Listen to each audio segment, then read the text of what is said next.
So if you're watching this, it means the Yankees finally won a game since the trade deadline, which I don't know if that feels good to say or is pathetic to say, but this is a hard-fought win. And, big ups to, guys like Paul Goldschmidt, who, as Gary would put it, is essentially Ted Williams against left-hand pitching. Big ups to guys like David Bednar and Mark Leiter Jr. and Tim Hill and Yeri De Los Santos. Big ups to Anthony Volpe, who actually looks really good in the field now. And, he had a key hit in this one. Big hit. It is a huge hit. It's funny to me because I wasn't sitting there saying that, like, oh, yeah, the Yankees totally deserve this win. I was just sitting there hoping that they got it. I don't care what anyone says. If you watch a bad team in any sport long enough, you can't, under any circumstances, sit there and be like, yeah, I just want them to lose. I mean, I guess some people can. I can't, right? I know a lot of people are hoping that they lose now because they want Boone fired.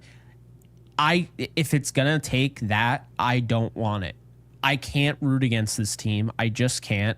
And the Yankees needed this because guess what this did? A lot of people didn't know this coming in.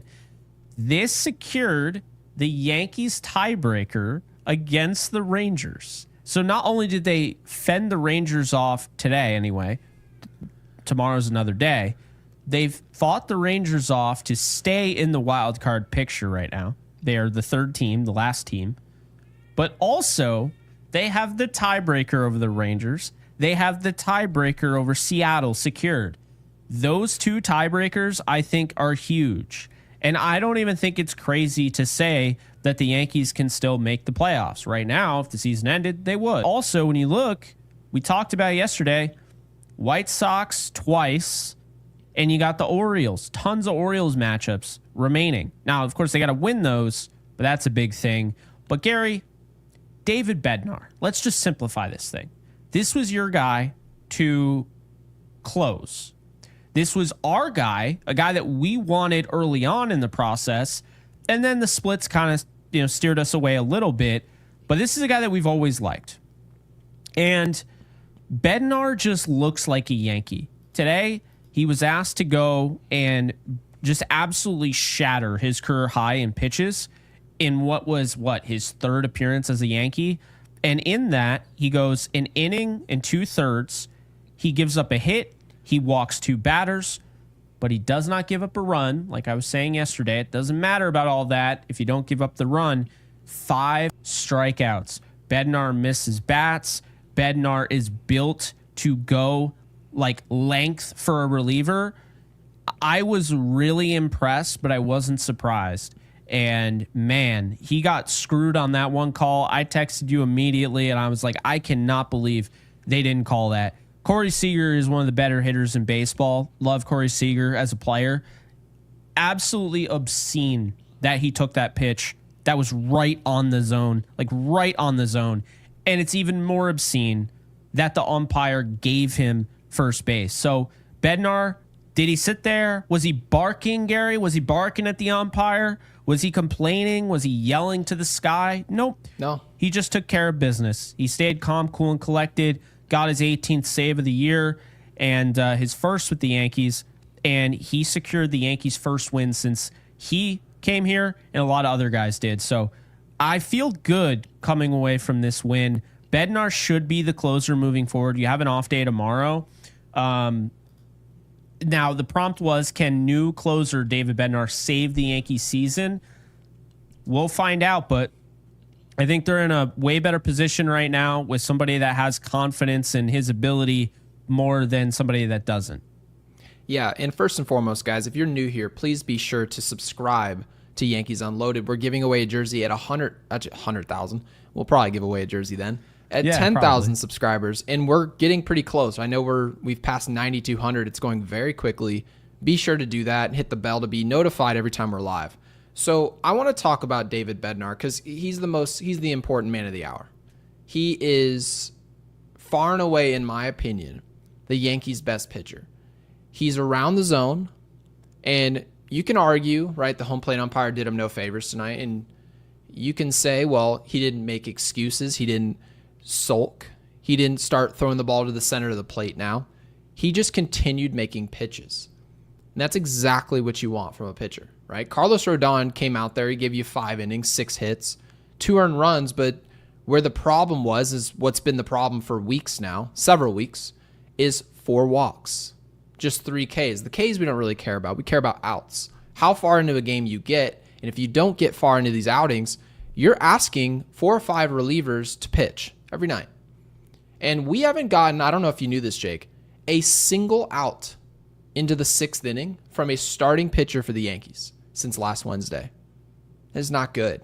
So what does it mean? Pressure. It's pressure. And today, no one faced more pressure than Bednar. David Bednar, who was thrown on a mound. He pitches really 1 inning exclusively in Pittsburgh. And they bring him out there to throw 42 pitches. That's not what they signed up for. But with the day off tomorrow, you need to empty the chamber. We need you. We can't win a game today without you.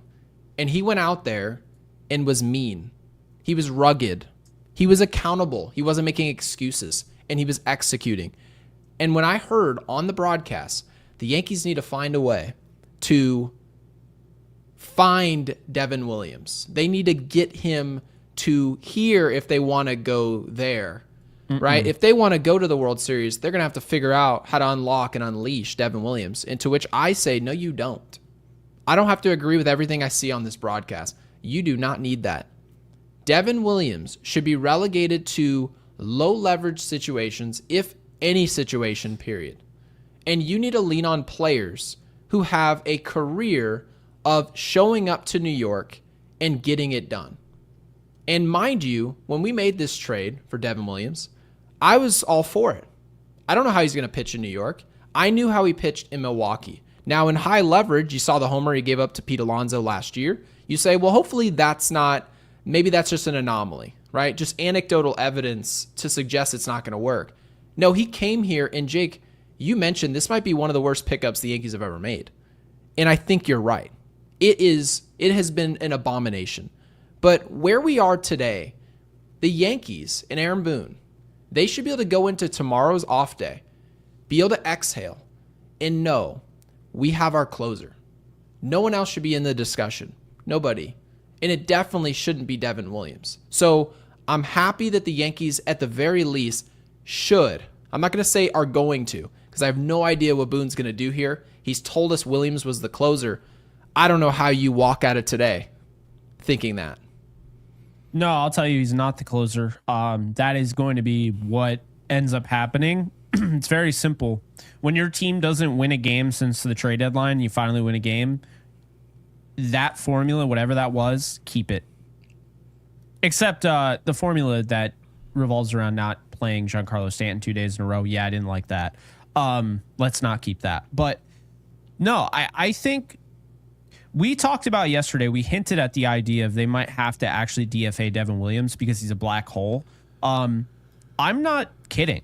Like, I actually think it's more realistic than not. And here's why, okay? Yarbrough and Cruz are going to come back. Who are you getting rid of? Who are you getting rid of? Tim Hill is one of the only lefties they have. Yeri De Los Santos looks really good. Mark Leiter Jr. is somebody they're really high on. Who are you getting rid of? They don't have enough room for the guy they just traded for.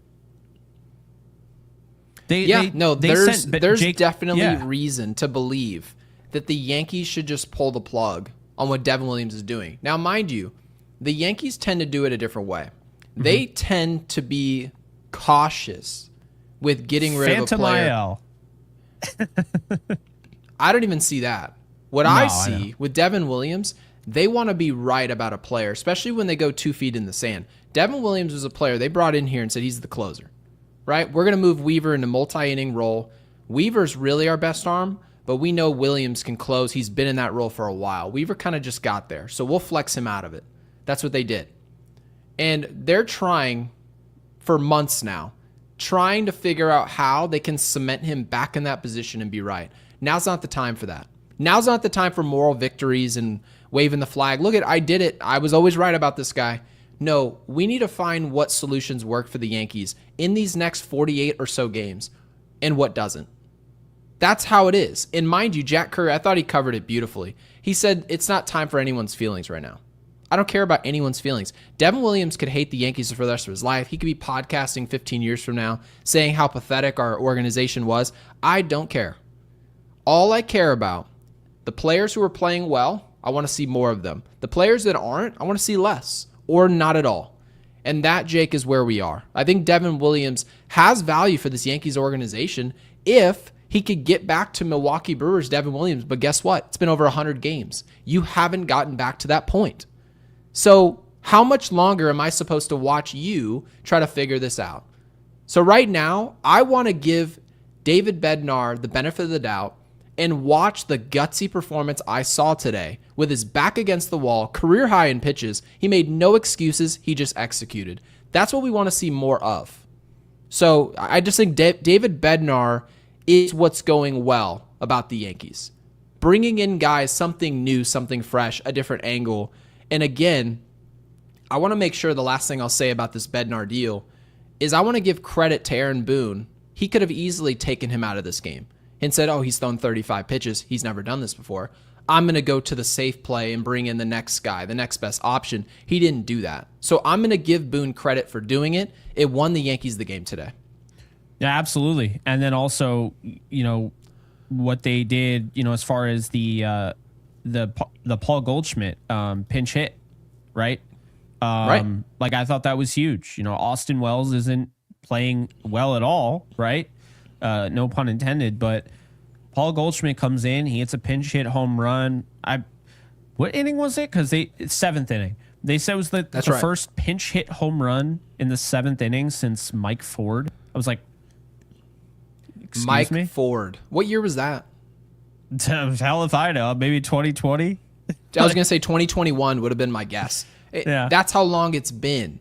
And so the Yankees, we've been making decisions, especially off our bench, whether it's fit or not, that don't really make a ton of sense. That move makes a ton of sense. Matter of fact, our audience has been clamoring for it. Why don't you just use players at what they're good at and then just never use them at things that they're not good at? Paul Goldschmidt, if a righty's pitching, shouldn't play at all.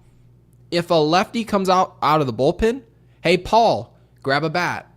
And then long behold, we get that today and we win a game. Isn't that wild? And Brian, obviously in the Hall of Fame of Super Chatters, thank you for the 2, Brian. Greatly appreciated. Says, are we really celebrating tiebreakers now? No, but we're covering them. We're going to cover everything good and bad about this team. Because I think right now, unless it's TMZ.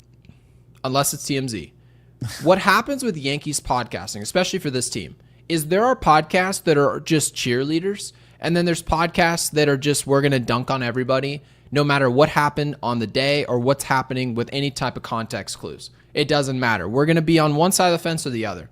We're just simply telling you guys the reality of the situation.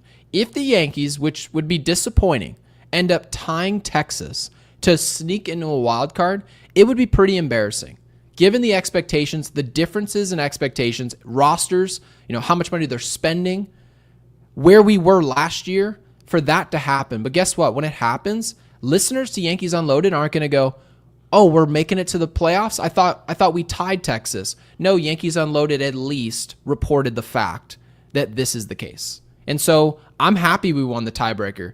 But I will say, if it comes to that, will we cover that we're disappointed it's come to this point? Yeah. Yeah. It's important. Yeah, it's important to tell you, okay, yeah, there's a tiebreaker here and everything, but make no mistake about it. I'm not about to celebrate. There's no need to celebrate. There's nothing to celebrate. This has been an incredibly underwhelming and I would say well below expectations type of year. Well below. The start they got off to with the roster that they have and then the job that they did at the deadline, I would have assumed that, but it's just that hasn't been the case. So the hope is, because we still have to cover this team the rest of the year, whether they make it or not, the hope is that they're going to build off this. That's what we want. That's what everybody wants. Or even the people that are deep down, they think oh yeah, I want them to lose because I want them to fire Aaron Boone. Deep down, they don't feel that way. They'll tell you that. They'll say it because it looks cool on social media or whatever. But they don't feel that way, okay? They don't. So, yeah, that's that. But Jimmy, appreciate you. Much needed win, but Jazz infuriates me. So much speed and talent, and he tries jacking everything into the stands. Awful at situational hitting. You know, I know we'll have different opinions on this, so I want you to start it off. Go ahead. I don't know if we will. Jazz isn't hitting 70% anymore. He's using that 100% swing every single time. Am I like not seeing things correctly, Gary? Or are you seeing that as well? I'm seeing a player that I think right now, I think I saw he's hitting 222 in the month of August. What do you think he's hitting the last 15 games, would you say? Just without looking. Probably 180. 196, which technically shouldn't really be possible given the style that he sold us, right? I'm going to go do the home run derby. It's not going to be a problem. Obviously, you wouldn't know he hit in the home run derby. He barely hit any homers. But then he goes on a video during the All-Star break, which I never saw till today, right? Telling us he's rich, telling us he's still at the All-Star game, telling people to sit down in the bleachers. It looked a lot like something Marcus Stroman would say. It did. And by the way, this is something I've covered with Jazz Chisholm for a while. I've mentioned that I love the player, right? I love when he's playing well, he's a major factor. He's one of those guys that doesn't give you empty stats. He makes an impact. That's what you want.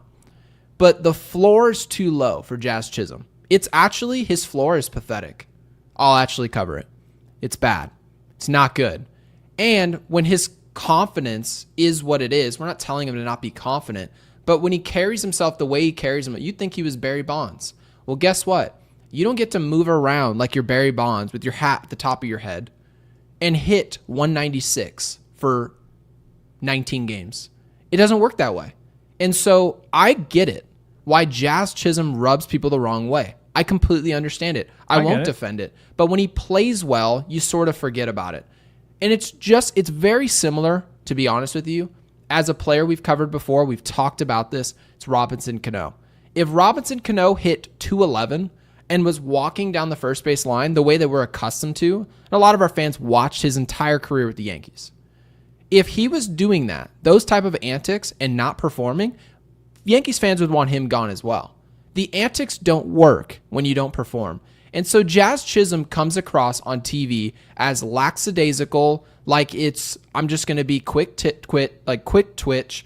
I'm going to go out there, Jake, and I'm going to try to pop a homer. And then the next day, 3 or 4 days later, he'll say, yeah, I slapped a single the other way. I'm trying to do less. Saying the right thing. And then weeks later, you look up and say, why is he hitting 140? And you watch the game, and it's fly ball to the warning track. Oh, that one, he just missed that pitch. That shouldn't be his game to begin with. And so that's what frustrates so many fans of the Yankees, is that this player will show you something for 3 weeks to a month. And Jake, we covered it. We mentioned since he came back from injury, he was hitting 320. Now, does he have to hit 320 the whole time, the rest of the year? No, of course not. He's not that good of a player. But a higher baseline, you don't need to hit 140 and then 320. There needs to be somewhere in the middle. And then, of course, some professionalism would go a long way as well. No, I agree. And, I mean, I'm one of those people that's been on, his side for a while. And look, I didn't want him in the home run derby. You didn't want him in the home run derby. Okay? I watched it, rooted for him when he was in it. But this is why I don't think he's got the same approach at all since the home run derby. And that's the thing that sucks, because he was kind of making a joke about it afterwards, and he's like, him and Judge, and it's like, well, I didn't do enough where, I ruined my swing. Well, apparently you did, because not only were you not a fun watch during the home run derby, but on top of that, you haven't been the same since. So it's really frustrating. He did just miss a grand slam today, just got underneath it. But yeah, which I told you that shouldn't be his game. We shouldn't be waiting for lofty fly balls. Did it go out or not? It shouldn't be the case. No, I agree completely. But the 70% swing, that is gone right now. And I hope like Meredith Marakovitz brings it up. Like, hey, where did the 70% swing go, or something in passing? Because like Right now, he has to be reminded about what he said. You can tell he is in this zone, and it's not good right now. And when you have players like that, man, I'll tell you right now, when you're too close to the action, you miss things. I say it all the time. I say, sometimes you're playing the wrong guys. I say this in the NFL all the time. I think sometimes coaches are too close to the action where they're missing the thing that's hiding in place that is actually the better player, that is actually more productive and fits what you're doing more. They're missing it because they're too close to it. Right now, if you were coaching Jazz Chisholm, what would be the first thing you would tell him? And I don't mean now when things are going bad. Yeah. But if you were the manager of Jazz Chisholm, he's in your locker room, right? Wouldn't the first thing you tell the guy is, hey, you need to do less? Yeah, exactly. And the whole thing I would tell Jazz is what I would tell if I got somebody at the trade deadline in the NBA and we have LeBron James, Doncic, and Reeves. You don't have to be what you were in Toronto.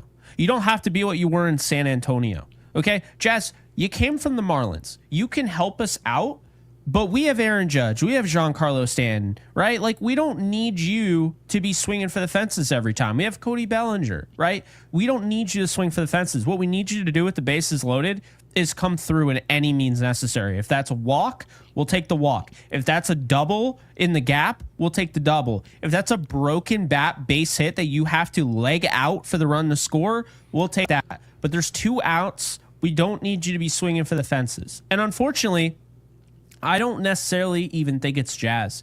The thing that I saw, well, it could be Jazz, but the thing that I saw with Volpe, and I know he came through today and had a hit, and I've been higher on Volpe as of late. Not saying that like his future's set in stone or anything good or anything like that. But my point is that it feels like there's like a new approach, and I don't like it. Feels like they want. When's this approach work, Jake? Never. It hasn't worked, right? Because this approach, it's not like this was invented. From Yankee fans over the last decade has been the home run or strikeout. It's always been the biggest complaint. He'll show you home run or bust. And mind you, it's not like the walks are there. I mean, he's striking out in the last 30 games twice as much as he's walking. So it's not really strikeout, walk, or homer. But he'll essentially just be a black hole for 2 weeks, 3 weeks, and in this case, 30 games. And then you'll just turn around and say, what the hell is this? Oh, I'm gonna have to dial back my swing. Then for the next 3 weeks, he's a really good player. Good fielder over at second base. He can run the bases. He's aggressive over there. All of a sudden, you just sort of have to zap the fence, and he's like, oh, I'm back. But I will say this about the player. If someone has to remind you what to do all the time, it actually makes you not as good of a player. I know that if Jazz heard this or if Yankees front office heard this, they'd be like, oh, is this guy trying to say Jazz is not a good player? No, I'm actually telling you he's a better player than what is actually meets the eye. He's a much better player than what he's delivering. That's what I think. I think Jazz Chisholm is just, we're getting too much into this Ken Griffey Jr. mentality where I'm too cool for school. I'm going to put my hat the way I want it. I'm going to try and pimp homers because I'm in New York. They're an uptight organization. We're going to have the beards come back. I'm going to put a chain on. I'm going to do all this. It doesn't need to be totally cool. There's somewhere in the middle that you need to be at, and he's not there. And for the Yankees to go where they need to go, just in terms of X's and O's, performance, not the chains, none of that stuff, Jazz Chisholm needs to know who he is. He needs to know he will never be a power bat in his life. Never. He's not a 30-30 player. You're not. I don't care if you go out there and you give us a 30-30 year, because guess what that 30-30 year will look like? It'll look like 224. And you're going to get it in your head, you're Ronald Acuna Jr. You are never that. You won't be that. And I get it. Partially, the reason that he's here is people could doubt you, and then you use it as fuel, and then it elevates you. I understand it. I get it.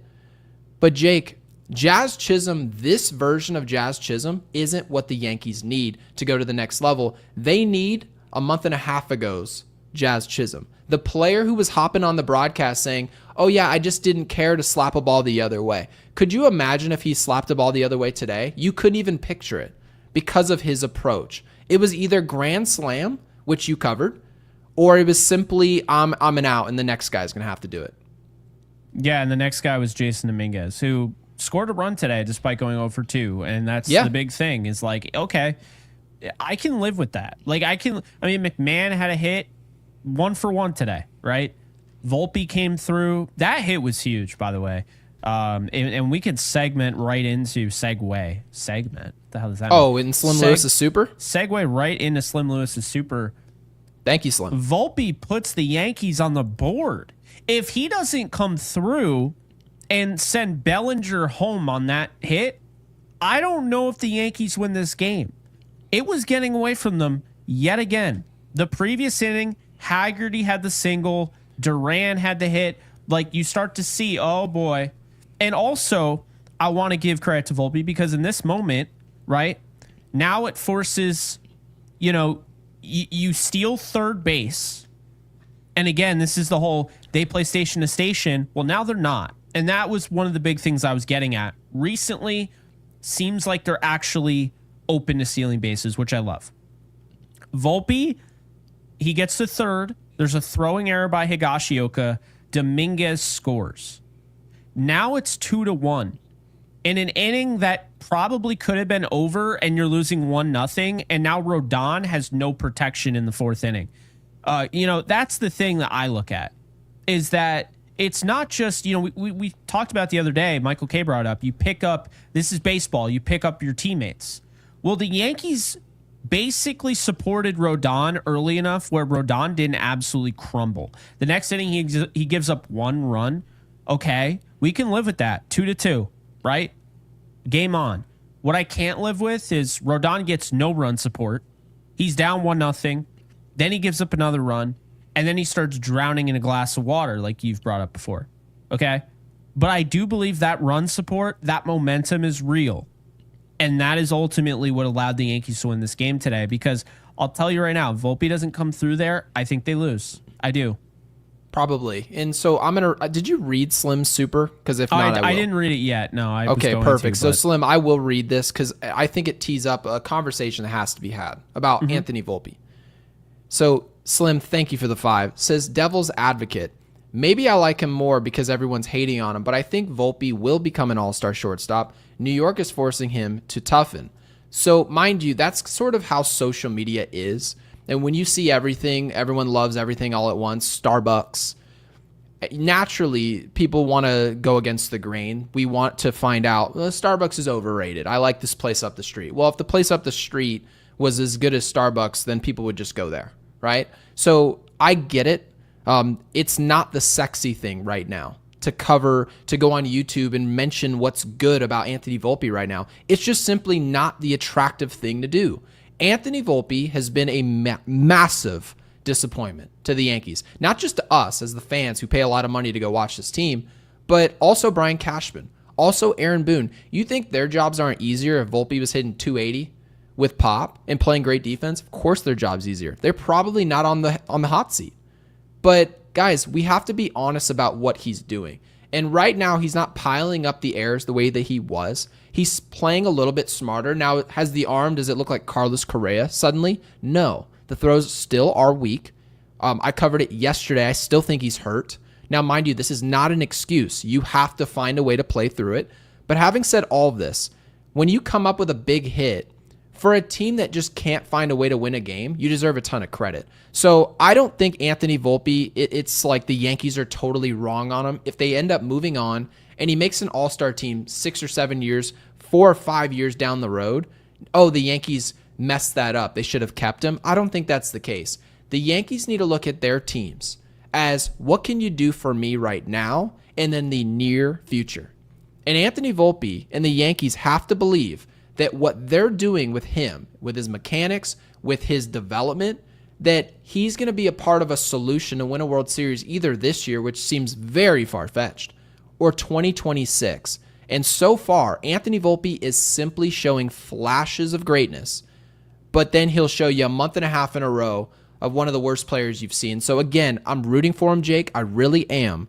But he's got to show us an extended period of time of quality performance.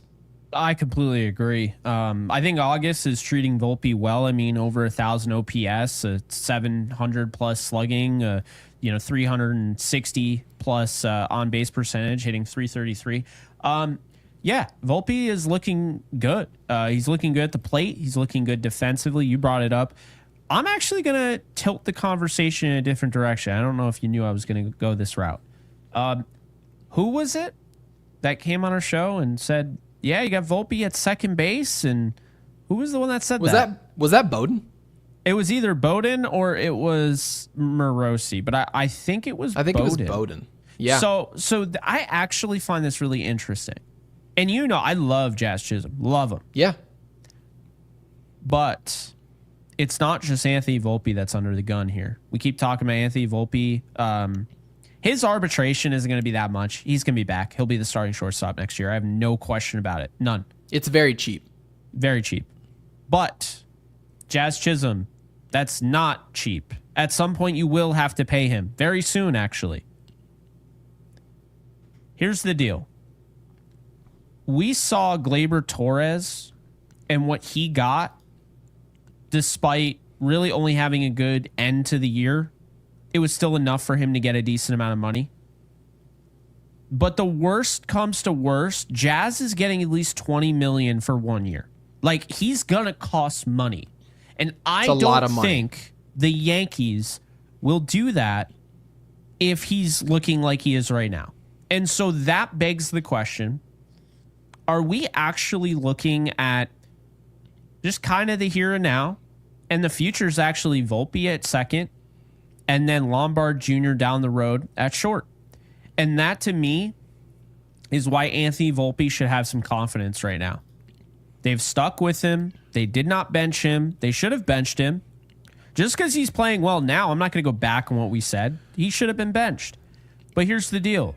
He's 24. He's starting to hit well in August. It's early, right? The defense is starting to look good. He still doesn't have a strong arm. Well, Gary, you know what you do to a shortstop that doesn't have a strong arm? You put him at second base. That's what they say during the draft, isn't it? I mean, the Yankees drafted a player in the first round this year. And the number one thing, we made a whole video about it. And thankfully, people actually watched it this year. Because, Jake, I know you put a ton of work into the one before it, but our channel wasn't big enough yet. So I don't think it was going to work. But this year, you sort of look at the team and you say, all right, if Anthony Volpe is going to move to second base and the Yankees are going to say, you know what, Jazz Chisholm's not consistent enough, right? It's about the bat. That's really what it's about. Anthony Volpe, I get it. He's the shortstop of the Yankees. You need quality performance defensively. But if he's not hitting consistently, you can't be a mainstay at that position. It just can't happen. But what you can do you hear my daughter just losing her mind? It's unbelievable. So apparently my daughter wants Volpe out of shortstop. Sounds like a cat. This is what happens when you have a 13-month-old. Oh, man. It's so funny because you're trying to keep it together, and I was trying to, and then I was like, all right, I can't. This is hilarious. It is very difficult to keep your train of thought. But anyway, I just think for Jazz, who's not under the gun? If you're a Yankee and you're part of this team, you are under the gun. Isn't that what you signed up for? If we don't win, then I'm at risk. Jazz Chisholm is a highly talented, has a ton of raw tools, right? But he also plays very stupid baseball from time to time. He's actually exactly, when he's at his worst, he's exactly what Yankees baseball is, which is, I'm not really paying attention.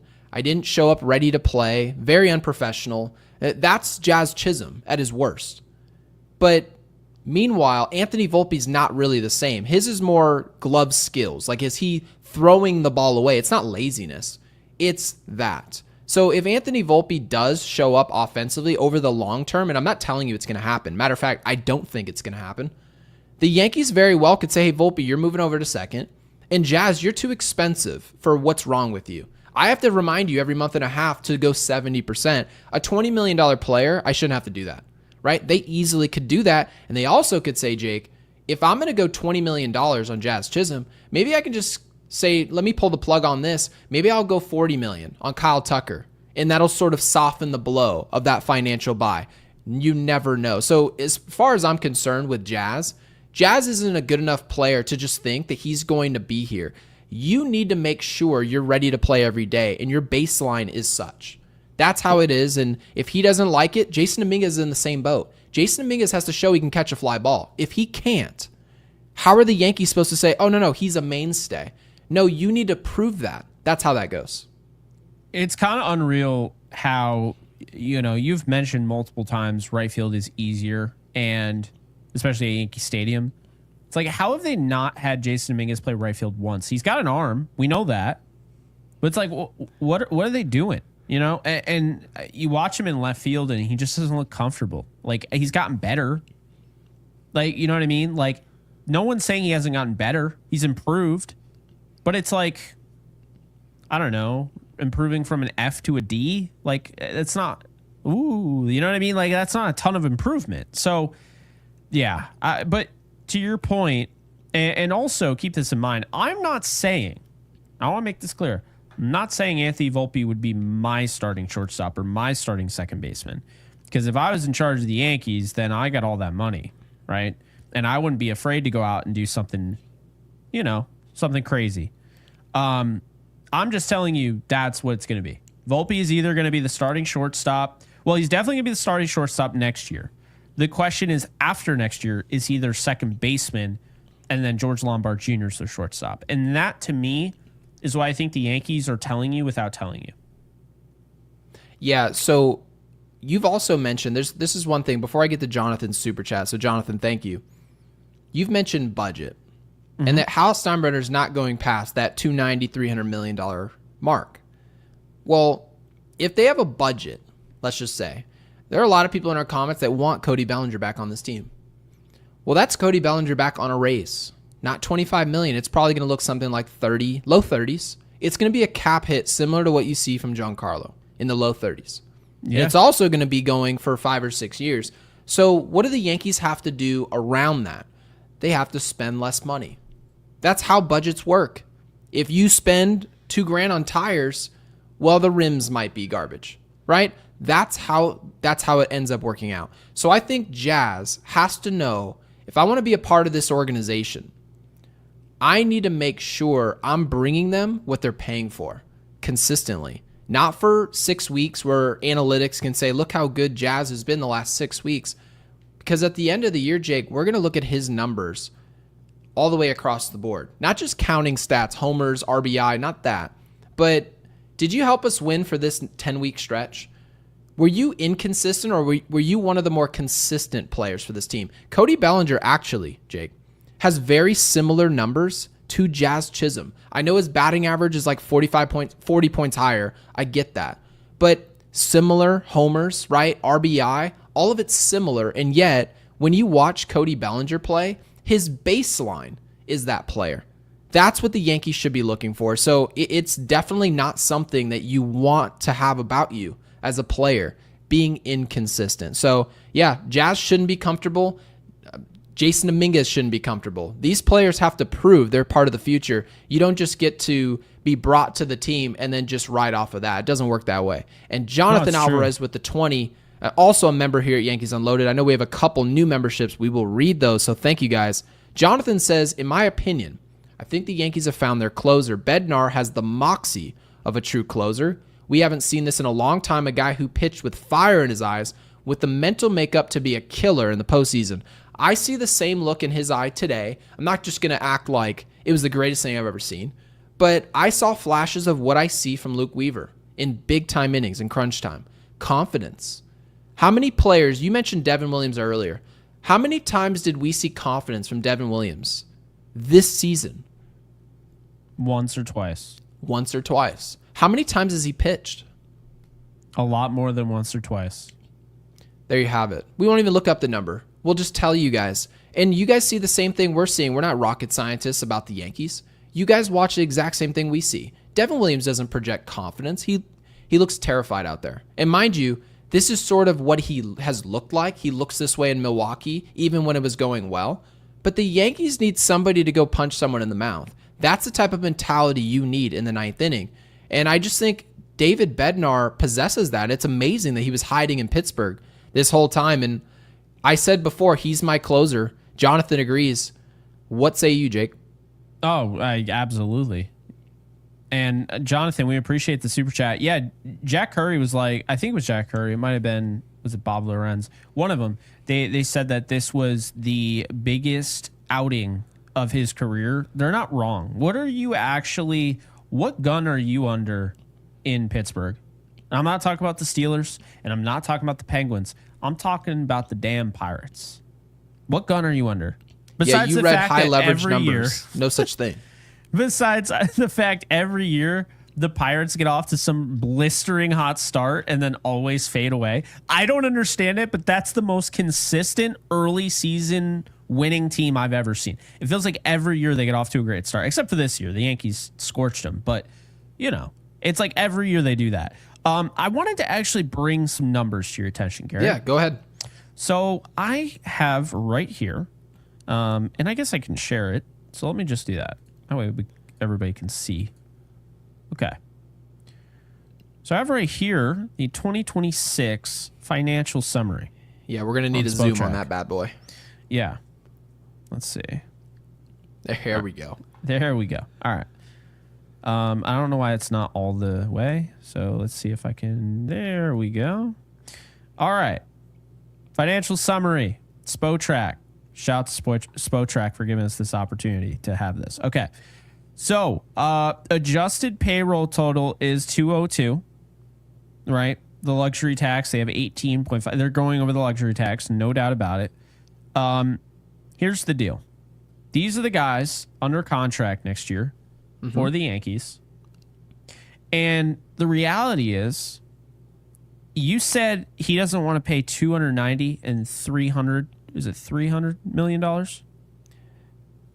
Yeah, I felt like 300 was like the magic number, but yeah, where are we at? So let's just say right now, if you're at 202, okay, for payroll, you only have 88, a little bit around 88 million to spend annually. Yep. You, as you can see here, you have this. So if you think about it, you have Judge signed, you have Garrett Cole, Max Fried, Carlos Rodon. Bellinger's going to opt out, so this is going to be way more. This will, I'd probably add maybe 17 million to that. You're going to add 17 million to that? Yeah. A year? I don't think it'll be a year, but I think like he's going to get a big raise, at least early on. No, he's going to get a raise, but I think the raise is more so about the years. Not for Cody, 25 million probably turns into 30, but you're talking about 30 locking in for 5 or 6 years. And you do the math of that, it brings us into the mid 100s. It's a lot of money. So, I'm going to say a $7 million increase. So okay, 31, that's fine. Right? So you add 7 to that. So that's now you're at 209. This is just rough math we're doing. Stanton, McMahon. Loizaga in Bangladesh. I don't even know. What is this? Why is it red? Oh, it's a club option. Oh, they're sending him to the gallows. And then he should start a fruit stand in Nicaragua. I should never see him ever again. Tim Hill at $3 million. They should bring him back. 100%. I'm not the biggest Tim Hill fan, but that's a really good value. So that's club option for him. But as you can see here, they only have 8 guys out of 26. So that's the thing. That's the only players we have on the roster next year? Yeah, so obviously this doesn't include like Dominguez, like whatever, because, like he's in pre-arbitration or whatever. This isn't whatever's showing up. But the point being is that you have about, let's just say, $80 million to spend. So you have 70 after giving Cody Bellinger that raise. Oh, yeah, you have 70. Yep. So $70 million to spend. Yep. And you're always talking about getting Kyle Tucker. He's going to be at least $40 million, probably more. But let's just say $40 million. Now you got $30 million to spend. You got to fill out the rest of the roster.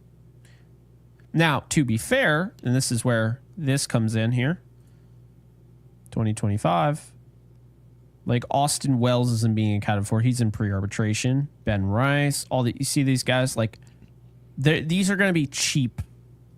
But the problem is when you impose that self cap, it really does kind of limit what you can do. And so is Luke Weaver back? What's that going to cost? I'd imagine he's getting $6 million a year, $7 million. Yep, I would safely say that. Would you say he's back? Yes. Okay, so now you're down to $63 million. Mark Leiter Jr. will be in arbitration, so that'll go up a little bit. So he'll also be back. We'll say $3 million. I'll add another $1 million on there. So $3 million. So Bednar probably gets very expensive in this next year of arbitration. Million. He probably kicks up to 8 or 9. It would be around 8 because that's where Devin Williams was coming into this year. So I would probably say around 8. So you just factor that in. So that would be $52 million. Doval, same deal. Probably. Volpe's expected to be in the $3 to $4 million range. So yeah, so $48 million, and then Doval would be, that puts you down to like $42 million. We'll say 42. And so now you have Austin Wells. Austin Wells would be about $4 million. I know our audience probably wants to pay him $0.00. This is true. So he'll be, so that's $38 million. Ben Rice. Well, no, Ben Rice, I don't think he's not arbitration eligible. No, he's not at all. He's in pre-arbitration. He's not getting a raise at all. No, so Austin Wells also. So these guys will be the way they are. So we're about $42 million currently. And the rest of these guys are pretty controlled. Is Rosario back? I'm going to say yes. Okay, so that's about $3 million right there. Mm-hmm. So you have $39 million. So after all of that, based on what you've set, you don't actually have enough to get Kyle Tucker. Why? Because I only have $39 million instead of 40 to spend? Well, you have $39 million, and I'm sure there's a guy or two that we're missing. So, yeah. Well, so this is the thing. This is my opinion on it. This is where I think the Yankees have gotten themselves into trouble. The Yankees have said no to big-time names because they've told us, well, in order to retain, say, a Jazz Chisholm, or in order to retain, right, maybe a Brett Gardner, we can't go out there within our budget. Now, you have one of two choices. You either move the dudes that are trying to fill in the gaps, the guys who are in the middle of your roster, and you accommodate for the guys at the top of your roster. And I'm not telling you guys to have a roster of LeBron and Jordan and then have a bunch of Jake and Garys running around the court. But what I am telling you is that if you're going to allow, we have to retain Mark Leiter Jr., and we also have to retain, we also have to accommodate for the fact that Trent Grisham probably is not back on this roster next year, right? And so if you look up, Paul Goldschmidt won't be on the roster next year. You have to find a way to budget Hall of Famers. That's part of the job. If you want to be a winner, you need to get creative to find ways to make these guys, because you can't tell me, Jason Dominguez and Spencer Jones, those two players, I can't make it work out in the outfield with Kyle Tucker. That can't even possibly be an answer. It cannot be. And it's been an answer for a decade. It's not like anyone's learning anything by me saying that, but it's helpful to remind folks that's how we got here.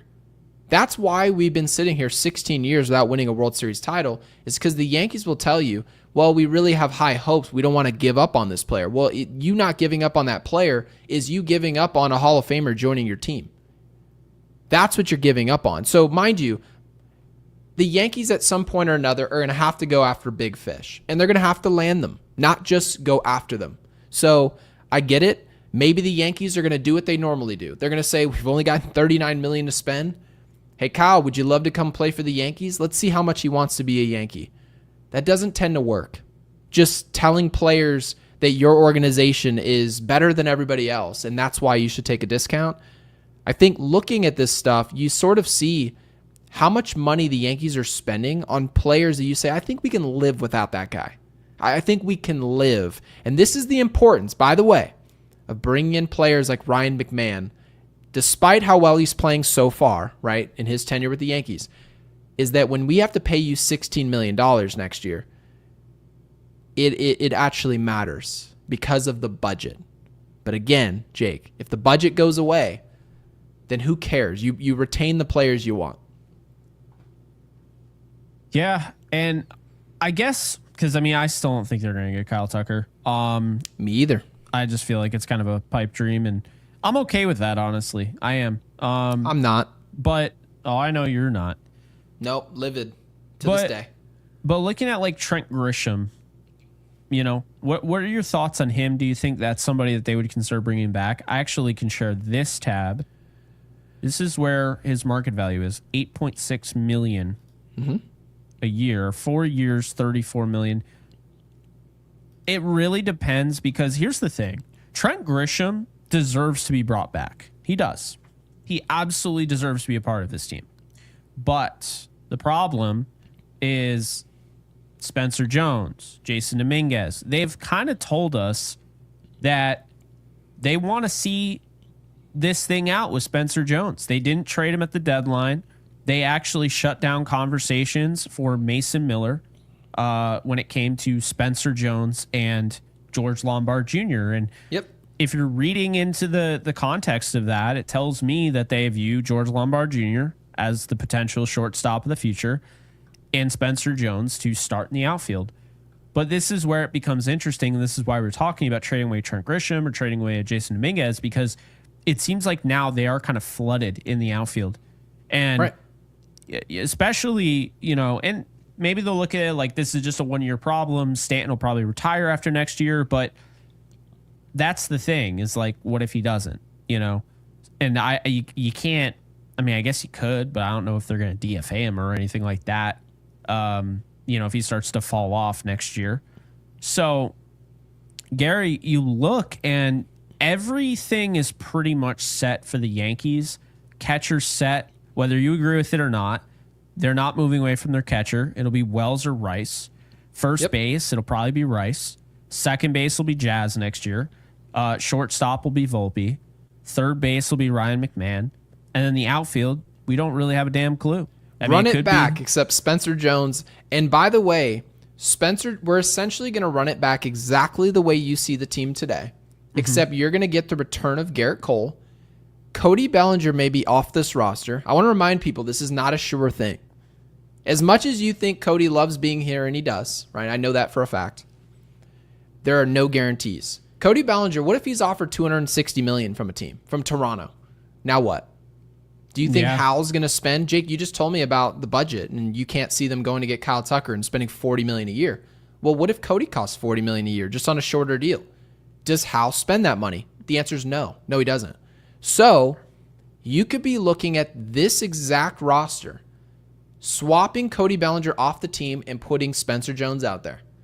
And people complain about this team being boom or bust now. That doesn't help. No. So it doesn't help at all. And so you also mentioned Trent Grisham, and I'm glad you brought this question up. His market value is somewhere in the 8.6 range, right? This is a player who's slugging and playing quality defense. He's also not 33. He's 28, right? He'll be 29 next year. You're looking at a player who's probably going to want a 3 or 4 year deal. He's going to want to be a mainstay somewhere. Now, he's not going to be a future all-star. He gets that. But he wants to be with an organization long-term. Who doesn't? Then you look up and say, well, Jason Dominguez, the player I brought up earlier, Jake. Jason Dominguez isn't playing good enough baseball where you say, oh, yeah, we have to fill out a spot for him. We have to clear the way. Jason Dominguez has 9 homers this year. That's not good enough. It's not. You still have to slug. Now, mind you, we're happy about the legs. Today, he changed the game with his legs. That's awesome.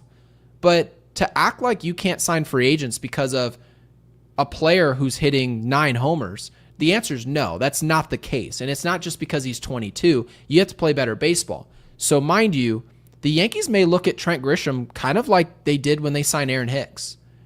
They're going to give him a deal. He's going to be a solid defender, what they were hoping for from Aaron Hicks.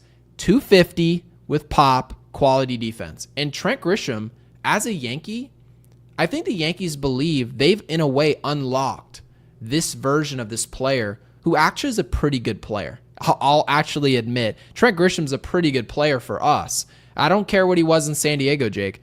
What he is here, the Yankees could look at this and say, well, if we played Jason Dominguez every single day and we played Trent Grisham every day, there's an argument Trent Grisham would give us better numbers in the short term. And that may be their reason for bringing him back. Yeah, and then, we start to get into, and we don't want to get too much into 2026, but it's good to look at it, and it was definitely something that was, coincides with some of the super chats we got. But I think the thing, Gary, is it's really going to be intriguing how they use their assets because, like I said, you can't trade away draft picks unless they're competitive balance picks. You can't trade away draft picks in the MLB. So your assets, your monetary value, your currency, if you will, are prospects or young players. And so Dominguez is a young player, and Spencer Jones. And I mean, this is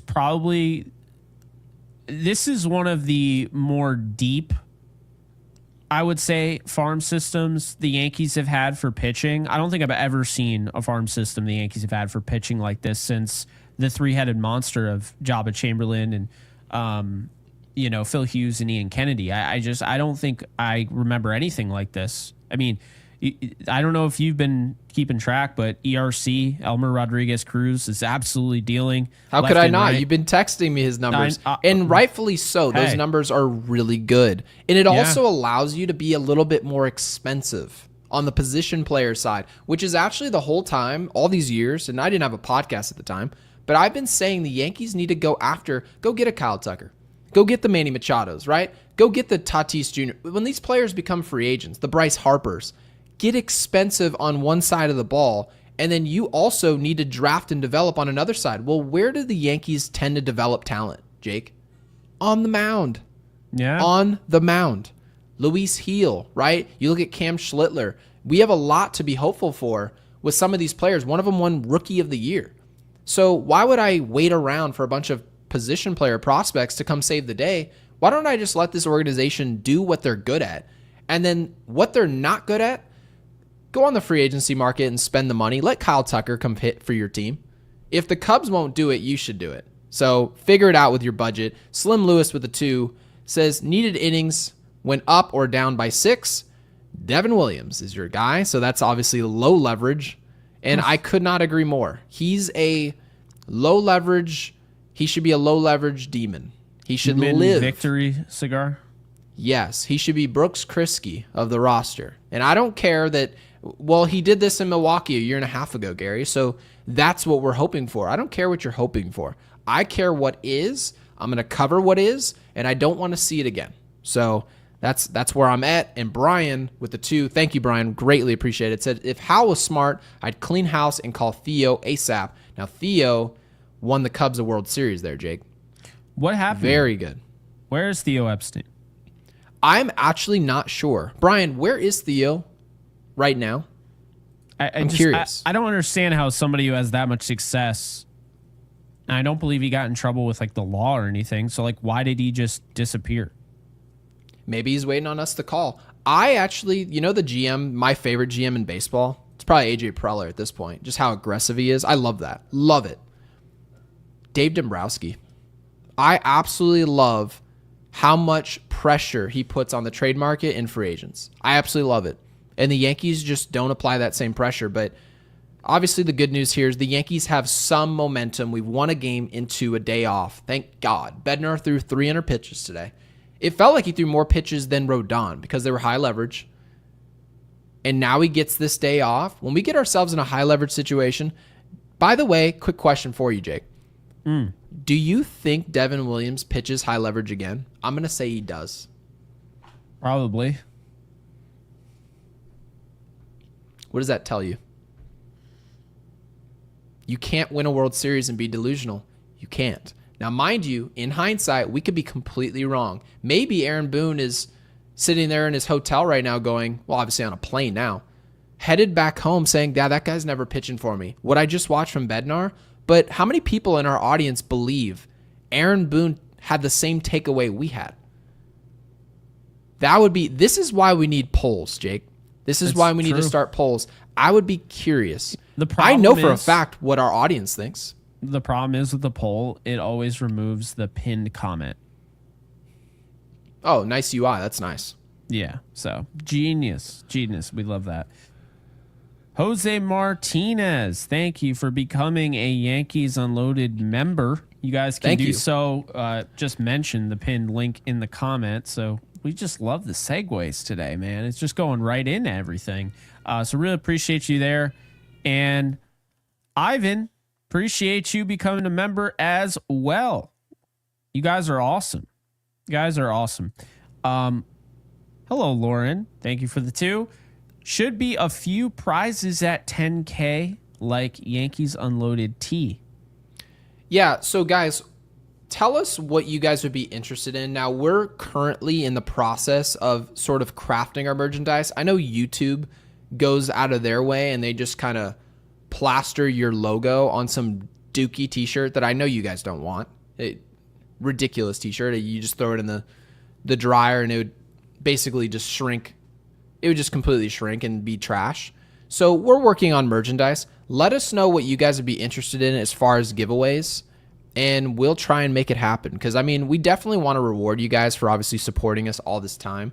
And it's going to be crazy, Jake. I mean, 3 or 4 years from now, we're going to be having to do some more giveaways, and it's not going to look like 10K. So we're definitely thankful for our audience today.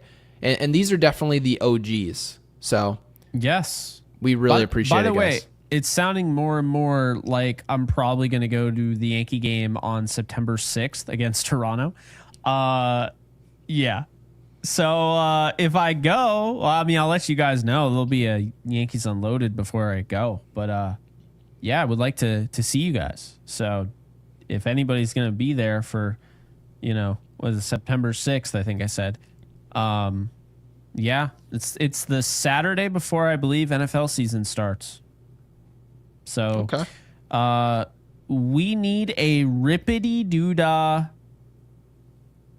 a no rippity doodahs given T-shirt, says Alex. High quality, I don't give a rippity doodah T-shirt. Yes, I other agree. Podcasts, other Yankees fans would be like, "What the hell is this guy wearing to the Yankees game? What are these guys wearing?" Then obviously as we get bigger, people will get it. Yeah, you say that, but like we might already be big enough for people to actually know what that is. Like if I wore that at Yankee Stadium on September 6th, someone would see it. Someone would be like, "Oh," like it's just, I'm telling you. Yeah, it definitely gets your juices flowing when you walk around Yankee Stadium and somebody recognizes you. Because there's been times where you're starting in content creation, you'll just walk around, nobody will say a thing. Then you'll walk in and 7 people will say something. So pretty cool. I love that you brought that up. Because what's up? When I first went to a Rams game, when I started actually content creating, I went to Rams Redskins. It was the second game ever in Sean McVay's career. And I remember handing out my business card. I made a Downtown Rams business card, and I was handing them out to people. Funny enough, later on in life, I just did my meet and greet at SoFi Stadium for the Rams-Eagles game. I remember that. Tons of people, right? I was blown away. I was like, oh, people actually care about me. Yeah. Damn. So one of those people was like, remember this? And he gives me back my Downtown Rams business card. I've always thought about business cards. Because, I mean, when I see Yankees fans out and about, my wife will look at me and be like, "You should go tell them you've got a podcast." I'm like, "Will you knock it off? I'm not going up to random strangers and telling them I run a podcast." You got to get the dot. You ever see that on Instagram? Oh, yeah, the dot card. You just hold it to their phone and it tells you everything about them. Could you imagine if somebody walked up to you in a mall that you didn't know or care who they are, and they walked up to you and were like, "Hey, man, I saw you wearing a Metallica t-shirt. I run a podcast where I review music, and we love metal. Can you scan my QR code?" I'd be like, "Get away from me." It'd be terrifying. Yeah, so that's the problem, is that with all the hacking, the AI, all the BS, the QR, I get the concept. No strings attached, it sounds good. But like a lot of things that sound good, they aren't always good. And so I have to assume if you're going out of your way to get me to scan your card, you're about to hack my bank account or some shit. Yeah, and also I would just assume the podcast is just not that good. You need to just approach people about it. I just would rather, in the way that we've done this podcast, every other podcast is really in a hurry. They're buying Google ads, they're all this stuff to boost their views, buying subscribers on YouTube so that they can put their nice little silver plaque out here in the background, which is, right? I can't wait for that. A middle finger to the haters. But yeah. I get why people do it, but it's not a real audience. You want people to find you organically. And the best part about our slow burn of growth is that people that have found us have also been a part of a community, which is what we love. So I don't need it to grow any faster than what it is. So we really appreciate you guys. Omar Ortiz with a 5 says, thoughts on Oswaldo Cabrera playing first next year and Rice catching. So I'm going to go backwards here. I think Rice would be a great option to catch. I love the option. I love it. He's cheap, he's controllable, and he can hit. And by the way, I feel comfortable saying this. He's going to be, I'm going to say it now, a borderline all-star. If he's a catcher next year, he's going to be at the all-star game. That's my prediction for the Yankees. Okay? That's it. If he's at first base and they're rug pulling him and he gets 312 at-bats in 2026, he'll be the same player. He might end up hitting a little bit better, 240, 250. But if you really want to see Ben Rice, what you can really get, play him every day. And then if he's catching, you get him off his feet. You have Austin Wells come off the bench. Whoever else, any other catcher, you guys get the gist. But as far as Cabrera at first base, I'm just going to be off of it. I am. And I feel bad because you don't want players who get hurt, Jake, to just lose their role with the organization. Yeah. But I'm going to say this about Cabrera. That's not enough offensive production. It's not enough slugging for me to be a first baseman of a team. Cabrera wasn't slugging before he got hurt. He wasn't. And he wasn't hitting over 250. You can't win a World Series with a first baseman who's just over there. I'm sorry, it doesn't work. I'm rooting for Cabrera, but I do think his days in this organization as a starter may be over. They are. Cabrera would have been replaced at the deadline, so I don't feel bad. I like him. He'll be on the bench. That's a good player to have. We talked about it. Now you have your utility guy. So maybe they do bring back, Ahmed Rosario. Maybe they don't. If they don't, I would expect Cabrera to be that utility bat. So yeah, and we got a super sticker. Last super sticker I saw, I think my mom sent it in. So Alex Reyes with the 2. Thank you for the sticker. Greatly appreciated. I love that. It just says super sticker. It's like, really? And Plata 4 times with the 5. I know. Thank you for the 5. It's greatly appreciated. And with the super, another 5, thank you, says they rather keep Dominguez and trade Grisham. They developed him and hate to be wrong. So Grisham is on the last year. He's a rental, right? Now, right? He shouldn't have been. And Jake, you've brought this up. Trent Grisham probably should have played last year over Alex Verdugo. That's the obvious decision, but they didn't do that. Then they came in this year like it was the first year he'd gotten here when it wasn't. And then all of a sudden, they said, oh, wow, Trent Grisham's been awesome. He's outplaying Jason Dominguez. And so much so, he has to play. And so now we have this whole rotation going on. You're right. They hate being wrong. But Trent Grisham is either being re-signed or they're letting him walk, and then Dominguez just plays every day next year. Yeah. I wish Grisham was under contract another year. It would be cool to have him. I don't think he'll be back. I don't. I think they're going to probably go with Jason Dominguez, Cody Bellinger, Aaron Judge, and Spencer Jones, and those would be the 4 outfielders. That's what I see. And really, more rotation. Love it. You could see the easiest way to do this is move Judge to first base. Easiest thing ever. Either he or Cody Bellinger. Because Cody Bellinger is probably one of the better all-around players in baseball. And he's younger. And he doesn't have, like, arm issues. The volatility is not there with Cody Bellinger the way that it was with Judge. I just think Judge should be at first. It's a easier position. It's an easy transition. You go through this with Bryce Harper. We've seen Bryce Harper turn into a really good first baseman. And then I think you have, Rice at catcher. And if you could do Rice at catcher, Judge at first, Jazz at second, Volpe at short, Ryan McMahon at third, and then you're telling me I get in right field, I would probably go with Cody Bellinger. In center, well, right field, I would go with Jason Dominguez. In center, I would probably go with Spencer Jones. And in left field, I would go with Cody Bellinger. And I think that would give you a really good look. And then DH is Stanton. And when Stanton, needs a day or whatever, then you move Judge to DH, you move Rice to first, and you move Wells to catcher. And there you go. That's what I would do. And I feel like that would give you some optimal results if you went that route. Yeah, and I can't even tell you guys what I would do because it involves trading a couple key cogs that you guys are very used to watching. So I'll save those for the offseason. So otherwise, people are going to be like, look at I'm going to clip that. Look at Gary wants to get rid of this player. Well, you're right, I do, but shouldn't have as big of a reaction as it does. Kyle with the 2, thank you for the super, says, even the Yankees can't lose them all.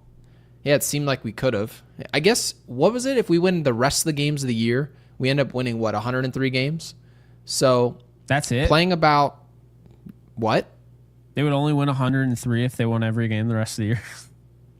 I thought when I looked that was the case. That's not a lot. Not really, no. Because they're not doing that. But they're 61 and 50. They're 61 and 54. They're 7 games over 500. That's not a great baseball team. They're third in the division.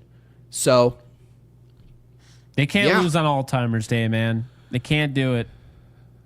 That is a bad omen. I'm used to that game being rained out. Back when my dad was on the team, those games were rained out every time. I don't know about now, but they were always rained out. It was a bummer. It was. We clicked Cedric, it at the same time. I know. And Cedric with the 5. What's with the stickers today? Dude, I don't understand why. Cedric, thank you for the 5. Greatly appreciate it. It's 2025, and they can't show the super sticker through the StreamYard. I don't understand. I don't get it. Well, we appreciate you. Just says super is it sticker. Supposed to be like an emoji? Yeah, it's a legitimate sticker that you can see on YouTube, but you can't see on StreamYard.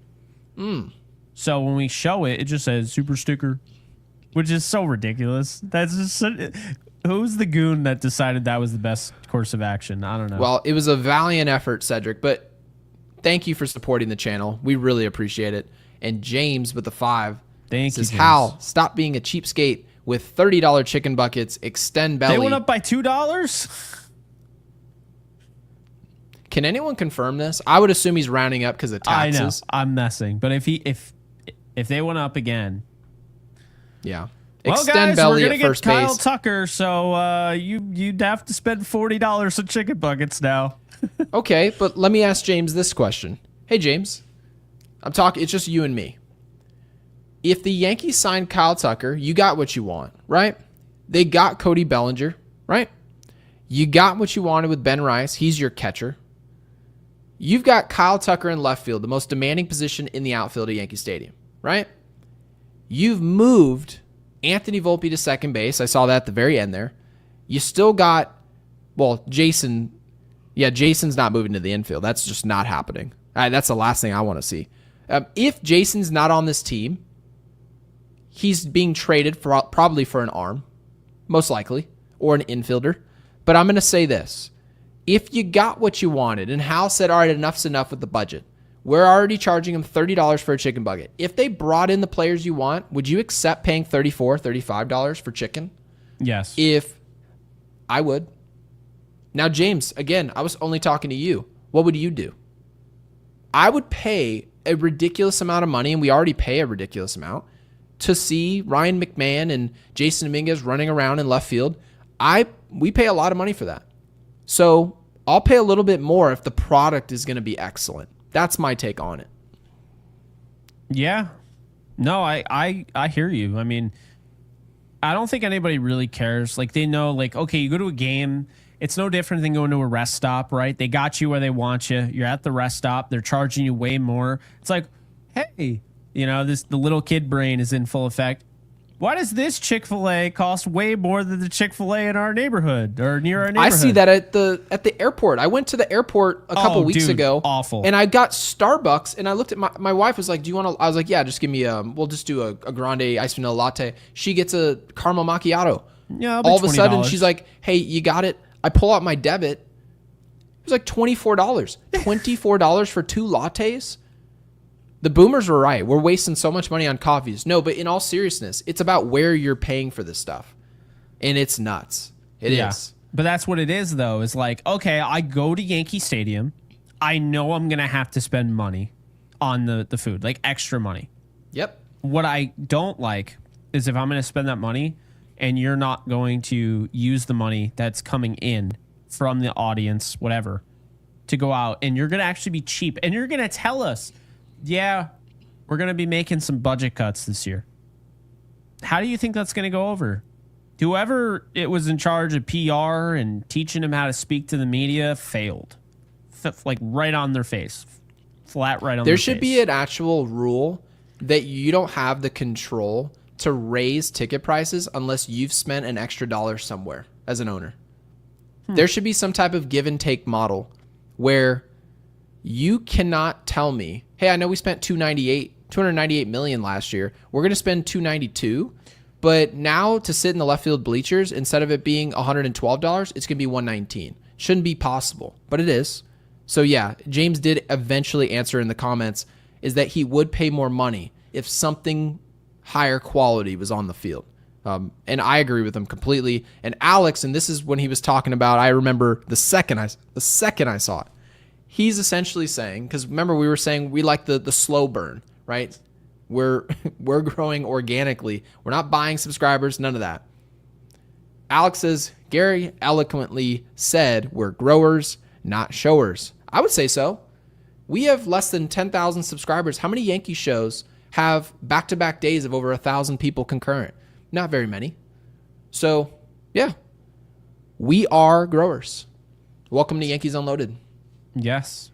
And then we have Apex with the 2. Who would we trade for Skeens if we get KT and Belly?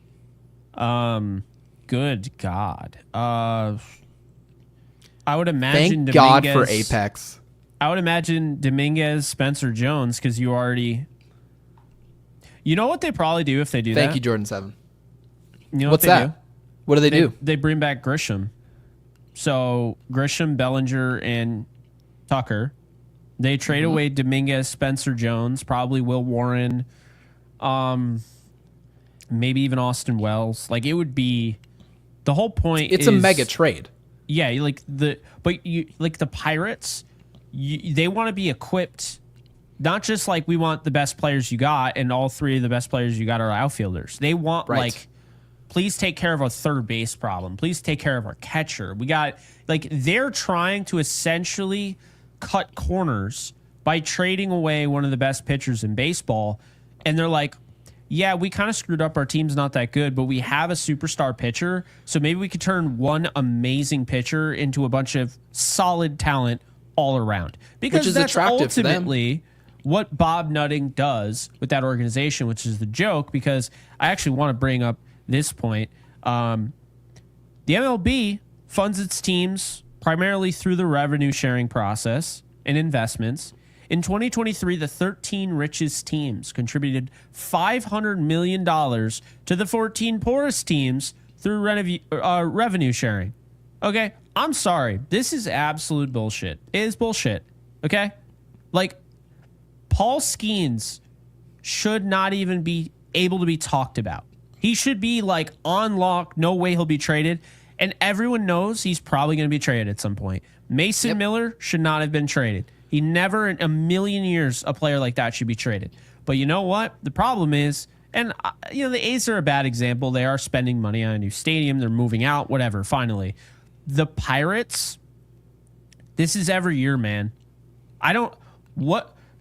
Those fans are just literally, all they're used to is, oh, okay, baseball started in April, and it's until September because they don't go to, there's no October baseball in Pittsburgh. Nope. So they're going to sit there They're going to fall in love with a Key Brian Hayes' defense. He's going to get traded for a bag of beans at the deadline once they pay him. They're going to sit there and be told that Brian Reynolds is this star. He's going to fall off a damn cliff, and they're not going to trade him. And they're going to sit there and finally get a guy like Paul Skeens, and they're not even going to be able to enjoy him. Like, if you thought it was bad as a Yankee fan last year, not even be able to enjoy Juan Soto without constantly being told he was going to the Mets, imagine being Pirates fans right now. They have Bubba Chandler, who is also another stud, and they have Paul Skeens, and all they hear every day, Twitter, whatever, is what team is Paul Skeens going to play for? Don't they have like 5 years of control? That's just pathetic. It really is. Yeah. So he gets expensive in arbitration. He's going to have what they call Super 2. Mm-hmm. Paul Skeens, if he's healthy, he's going to be in the Nolan Ryan, Justin Verlander, Roger Clemens conversation. He's going to be in the Hall of Fame. It's about health. The skill is there. The talent's there. And it's not the first player we've seen go into Major League Baseball where this has been the case. It was the same thing for Steven Strasburg. Steven Strasburg, unfortunately, health became a factor. But when you look at a guy like that, Pittsburgh looks at it and says, we can't afford him. He's just out of our price range. It's a ridiculous premise. But when the Yankees, and this is the attractive part about signing free agents, and Kyle Tucker, the reason I put such an emphasis on it, I think it's the Yankees' way of fixing what you did with Bryce Harper, right? Now, mind you, when we didn't get Bryce Harper, the Yankees technically had a way of saying, yeah, we didn't get Harper, but we're going to be able to go accommodate for multiple things around the field, and you guys are going to see as a unit, it's going to work out for us. That's how we win, not by individuals, but by having a quality umbrella of talent. It didn't work, right? And the reason for that is the Yankees were playing with their food. Anytime you have a great player and you can pay him a lot of money, you should do that.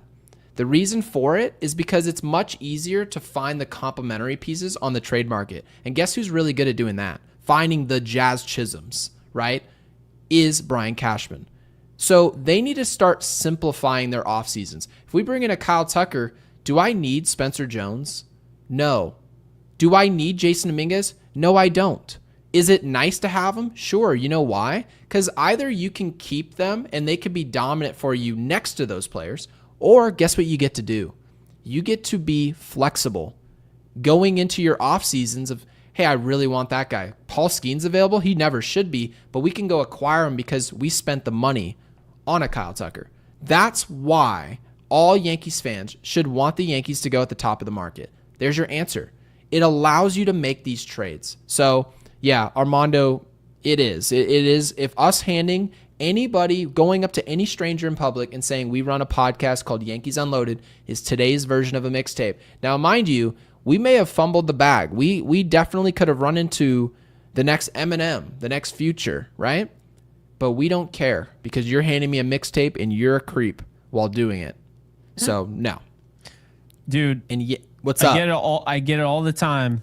If you're in LA, you're that there are people like you get them once, right? Like I showed up the first time I ever showed up, it was Venice Beach.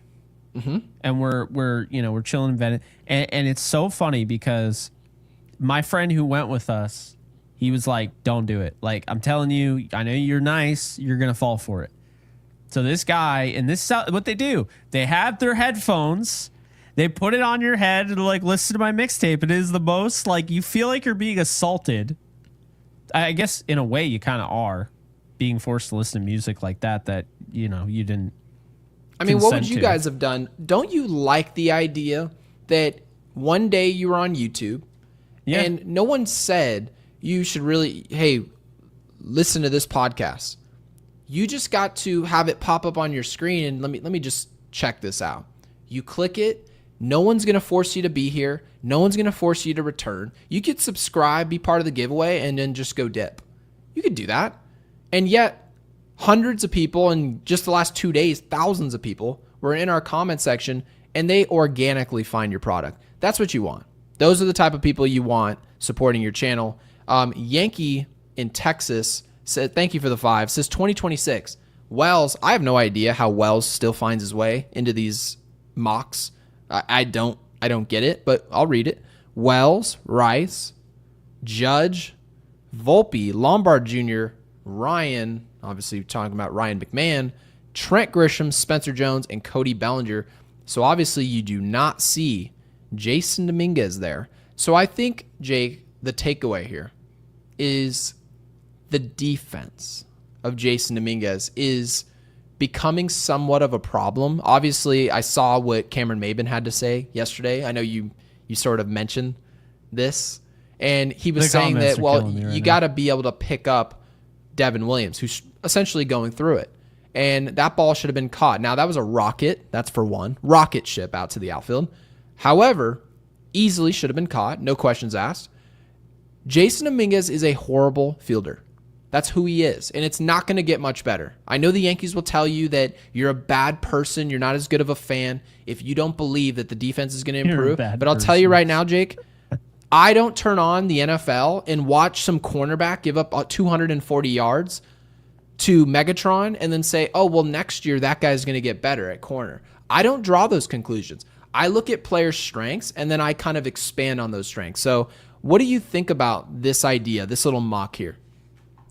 Yeah, I like it. I would have Rice at catcher and I would have Judge at first base, but I like it. Oh, I see that / Judge.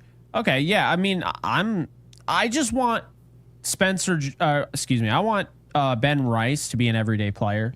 I don't like this, I don't want to have this platoon job or anything like that. And that's at catcher, correct? Yeah. Okay. Yeah. So that's the thing. It's pretty much very similar to what I would do, if of course they got, they moved on from Jason Dominguez. It's interesting because I'm looking at the Yankees. It really emphasizes the point that they probably just need to move on from Aaron Boone at this point, after this year, because their roster, I'm not sitting here like, oh, how do I make this roster better? Like, there are ways, but they're pretty well built. Like, I'm not really concerned with the talent on the roster. It's more so the bullpen, Gary, they're going to have to, figure out next year because you're going to bring back Luke Weaver. Devin Williams is a big hole that you're going to have to fill. And I don't mean like he was significantly. No, he's a big black hole. But it's a big hole in a sense that, like, you put that emphasis on him and everything. So, yeah, that's really it. I mean, like, starting pitching, you're going to get Cole back. They're actually going to have, I would say, a surplus at starting pitcher because you have Cole, you have Rodon, you have Fried, you have Heel, you have Will Warren, Clark Schmidt at some point will be ready to go. They said he could be back by June next year, right? I don't know if I really feel like it's a surplus. Cam Schlittler. I feel like they have a surplus of options, but are they necessarily fantastic options? Because you have to remember, we've gone over a week now. Not one starting pitcher on our entire roster has recorded a single out in the 5th inning.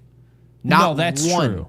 That is true. So I don't look at it like, oh, if Garrett Cole joined this group, we're unstoppable or we have a surplus. I do think at some point the Yankees have to get more. Honestly, I think it's a lot of good in our rotation. Like, they can get it going, and there certainly could be an argument that we can have 6 or 7 guys who have the qualities to be good. But they also need some mainstays where you say, I know what I'm getting with that guy, right? Max Fried is one of those guys. Carlos Rodon, I would say, is one of those guys. They need probably 1 or 2 more where you say, oh, that guy right there, I know what I'm getting. So, yeah, I see Nestor Cortez in the comments. I felt like we had a lot of, he's pretty good, but not great. The Yankees need a little bit more great in the rotation, in my opinion. Yeah, no, I get that. I do. I think also looking at, the minor leagues too, like what they have with ERC. Looks like ERC and Ben Hess, it sounds like they could be ready for next year. And then you have Carlos LaGrange as well. They have so many guys. And at that point, when you already feel like they're really talented, you'll actually like where I'm going with this. You already feel like they're really talented, and you got all of these assets, right? What do?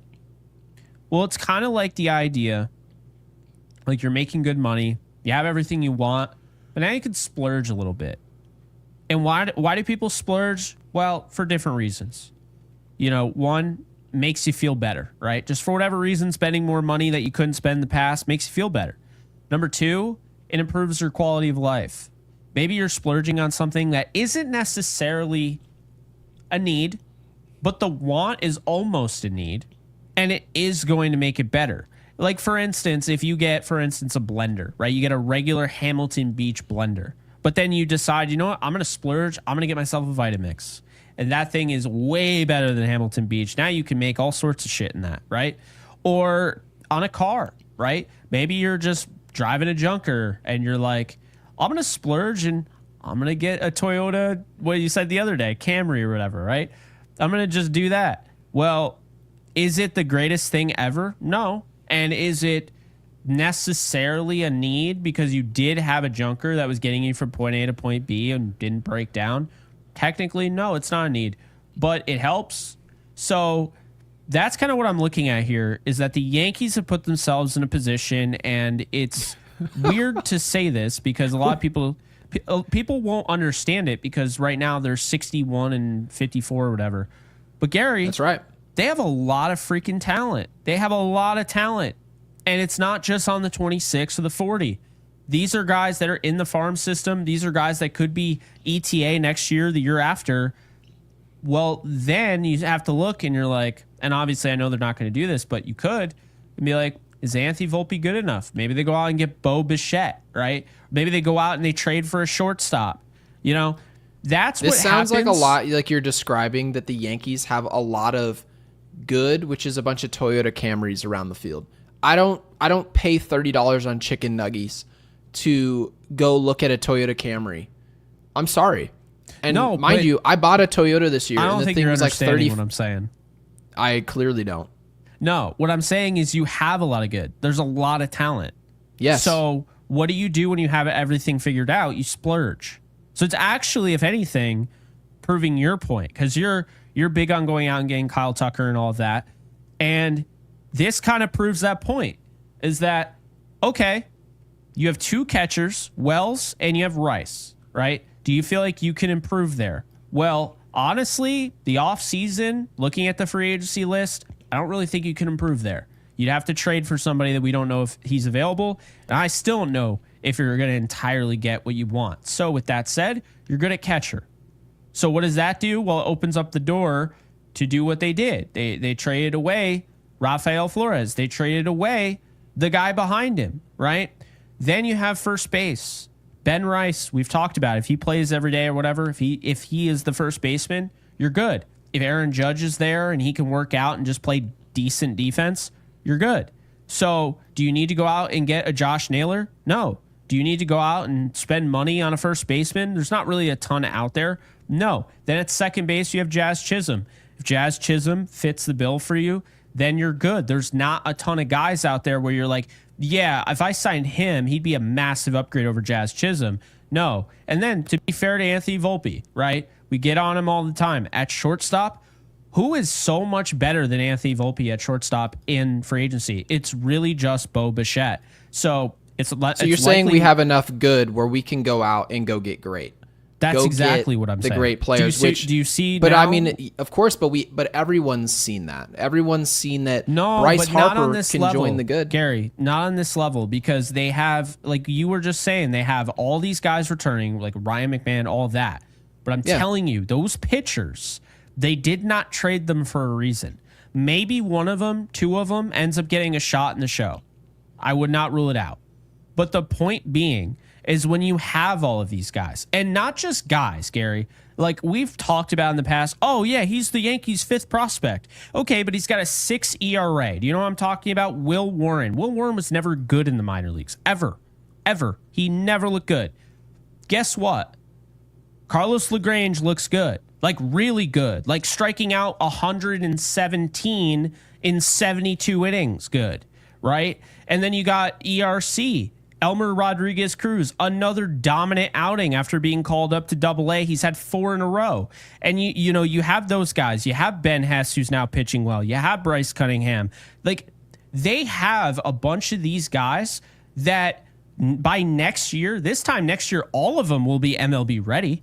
So I expect them to do something with them. If you don't, then it doesn't really matter. They have a lot, and my thing is, they haven't had this before. That's why I'm bringing it up. I don't care what people say. Their pitchers were just big names because they were Yankees prospects. It's exactly what you've said. I don't care. Roderick Arias has been in the top 5 for a long time. Now he's fallen off. But you saw he was in the top 5 in the prospect game, and I told you I never bought into him. And you know why? I don't know the guy personally. There's nothing against him or anything like that. I'm a big fan of results. And I think if you look in the minor leagues and you see a guy who's hitting 180 in low A, I have no reason to feel good about that. Could he get better? Sure. Could, yes. But there have been players that have been traded before that have been way more successful than a 180 in low A. So I keep seeing more and more to support the theory that, yes, the Yankees have a new direction in the minor leagues. They have a new direction in that farm system. I continue to see these pitchers are dominant. I continue to see these hitters are really playing well. You look at Lewis. Dylan Lewis has 18 or 19 home runs now. He's killing it in single A. So that's another guy who now you attach him to a trade. And this is what happens. They did it with Agustin Ramirez. They did it with Caleb Durbin. They'll take guys, Rock Reggio, that are on fire and attach them in a package to go out and get guys that they want. And I'm telling you, they didn't trade these guys at the deadline because they know maybe 1 or 2 of them will be a part of their plans, maybe not, but more importantly, they can get more in return in the winter. Yeah, so again, I don't care about any of those prospects. Not a single one of them. Don't care what they're doing, don't care what their stats are. The only thing I care about is that the Yankees go at the top of the market and act like the Yankees. And then guess what? All those players, they just become someone who can be on top of what you're doing. That's what you look at with the Dodgers. You see teams like the San Diego Padres who will go out there and they'll make these type of trades because they just don't mind. They'll go at the top of the market. So Alex Reyes with the 5, he says, when you guys hit 1 million subs, and 1 million subs is heavy, but Alex, we appreciate it. He says, I'll buy you guys tickets to Guatemala and let you guys use my beach house. Wow, this sounds like quite the deal. Say I won't. Alex, I hope you do. That would be awesome. So, yeah, the Yankees right now, we have the day off tomorrow. We are going to be dropping a few videos. We're not exactly sure what we want to touch on. There's a few things, but we'll obviously think about them. We'll let you guys know when they're dropping. That can be the comment. What? Drop below what videos you want to see. Yeah. Topic.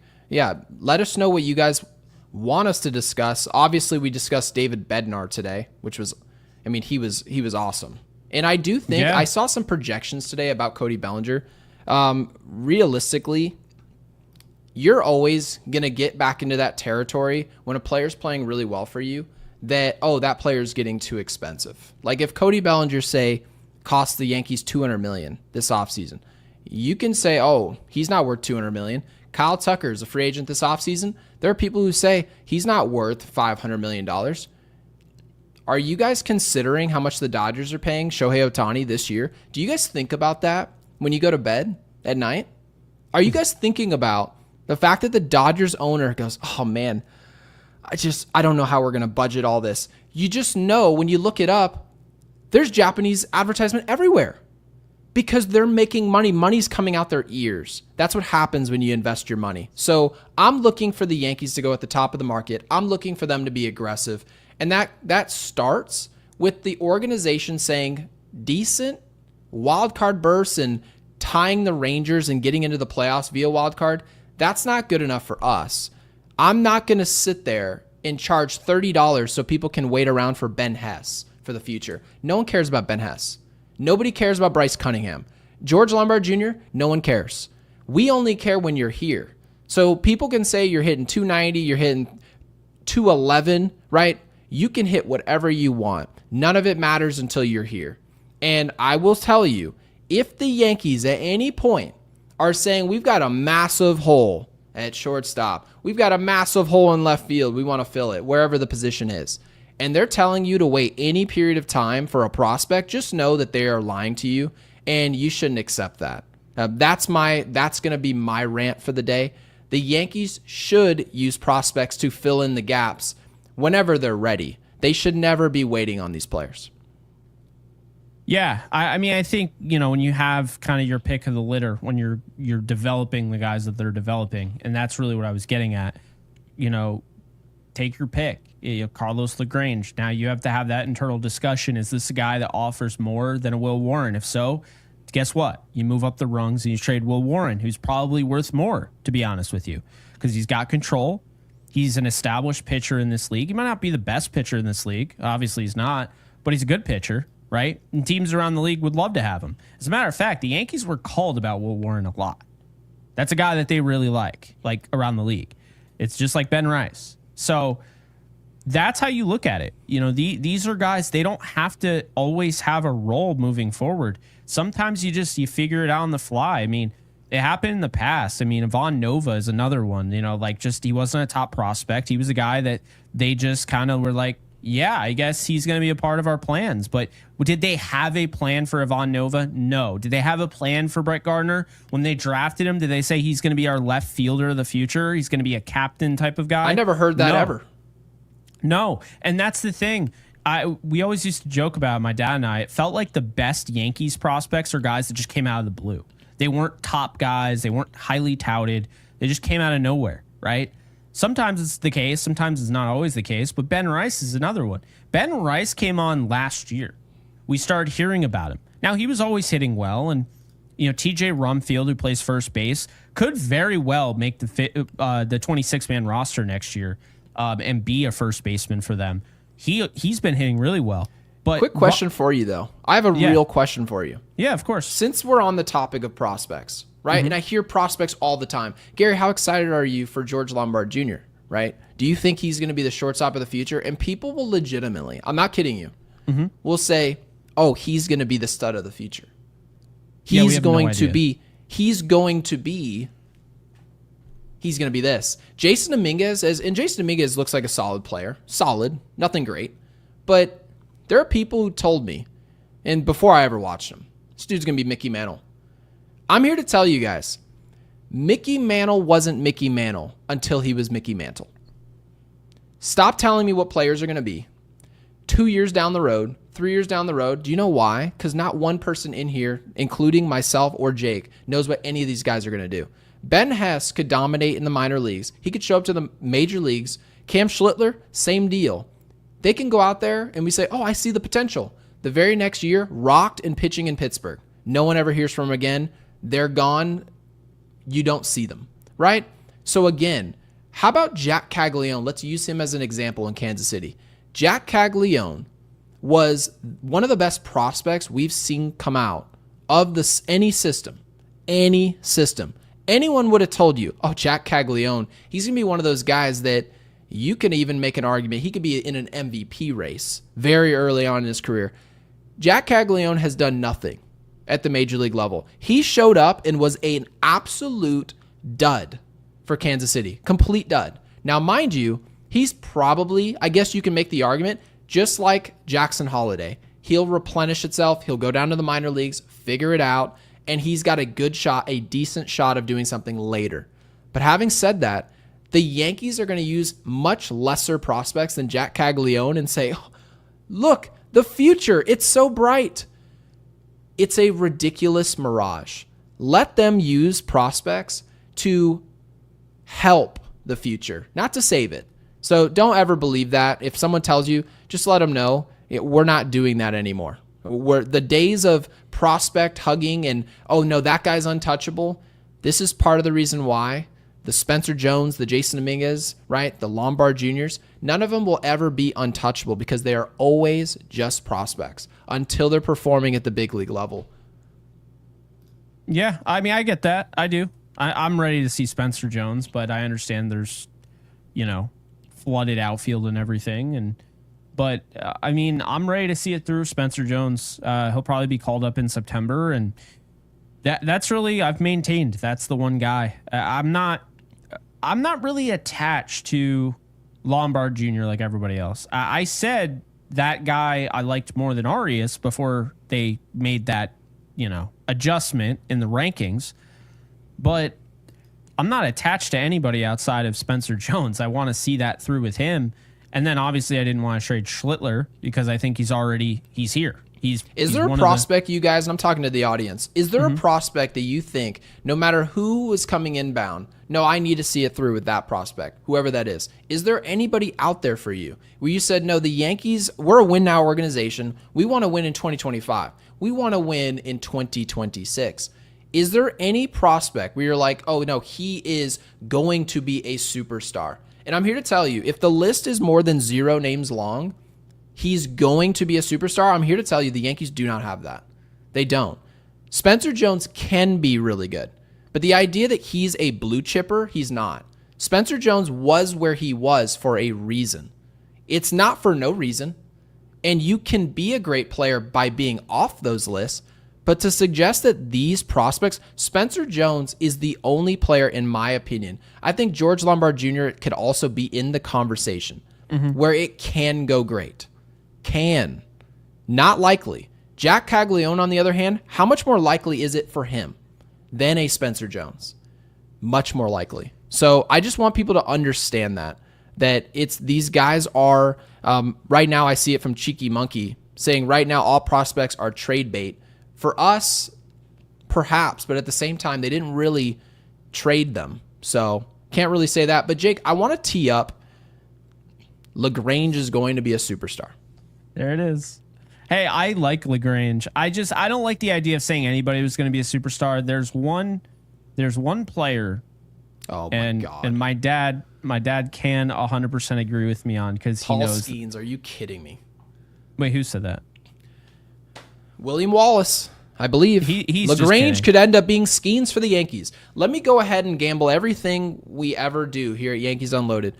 He will not be Paul Skeens. There was one player that I refused to trade on the level of Spencer Jones, probably even more so. And I got pissed when people wanted to trade him and give up on him because he struck out a ton. That was Aaron Judge. And I liked Aaron Judge at Fresno State. I never even heard of Aaron Judge. Really? Yeah. Never in my life. Didn't care. I've watched 2 MLB drafts in the first round. It was the Aaron Judge draft when they drafted Eric Jagiello, a.k.a. in memoriam, savant look. Do you remember that? And Ian Clarkin. And then I watched the one where they drafted Spencer Jones. Those are like the 2 guys that they got that I really wanted. I wanted Joe Adell in the past. Last year, of course, I wanted Dakota Jordan, who liked our Yankees Unloaded short the other day. Do you remember Dakota Jordan? Yeah, I mean, somewhat. But I mean... Yeah, but that was my thing is that, like, there are certain players that I like their profile. I very rarely trust arms. Because you look at... Will Warren was an 8th round pick, right? The Yankees normally do a really good job of finding guys on the international market, or they trade for guys. Like, Elmer Rodriguez Cruz was a Red Sox farmhand. Like, that's how they found. I mean, Carlos LaGrange was international. They Is drafted it fair Ben of me Hess. to say that Aaron Judge, I couldn't care less about Aaron Judge until he was a big leaguer? Is that not fair of me to say that? I get until it because you it's go the into the Yankees. minor leagues, people say your strikeout rate is this, right? It's ludicrous. Then you get up into your rookie year, he hits under 200, right? Nothing crazy, but he shows a flash of pop, and they say, oh, his first homer. You go back to back, right? The rookies. Awesome. A little story there. I didn't care about it until he was part of the solution to help the Yankees win. That's all I cared about. So that's part of the reason why I think the Yankees have kind of, and we were even in that situation then. We were talking about them as the baby bombers, the guys who were going to save the Yankees. Prospects will not save your team when you are a major market team. They will not do that for you. It just won't happen. So that's why I just always hesitate for people to want to look at the future when you look at a George Lombard Jr., you look at some of these players, because within 2 or 3 years, even if they are key contributors, they end up costing you $34 million, $40 million a couple years down the road anyway. So by the time they're actually mainstays, you could have just paid for one of them years prior. We're trying to develop Spencer Jones, and we could have had Bryce Harper for money, for $25 million a year, years ago. And we chose not to do that. And then we're going to turn around and be like, but wait till you see this prospect who more than likely won't be Bryce Harper, but if it works out, he could be. It's like you're 8 years too late. Yeah, but I mean, Spencer Jones was drafted way after the fact, so I don't know. No, but you understand exactly what I'm saying. It's always the next guy. I get what you're saying. I do think there has to be a balance, because we can't just act like the farm system doesn't matter. Because you had said you'd want to invest in a certain spot, like either pitching or hitting, and then you would fill the rest with guys that you developed and guys that were controllable and not just like control like as far as contract control, but guys that were affordable, right? Yeah, that's what you're doing. Fill-in players. Because these are fill-in players. Again, and this is actually, it's kind of funny because I'm dealing with this with the Rams fans right now wanting to trade for Micah Parsons, and we've talked about this, right? You want to go out, you want to get the star, you're Super Bowl ready, whatever, but this idea that people want to just trade away, this player and 2 first-round picks for Micah Parsons.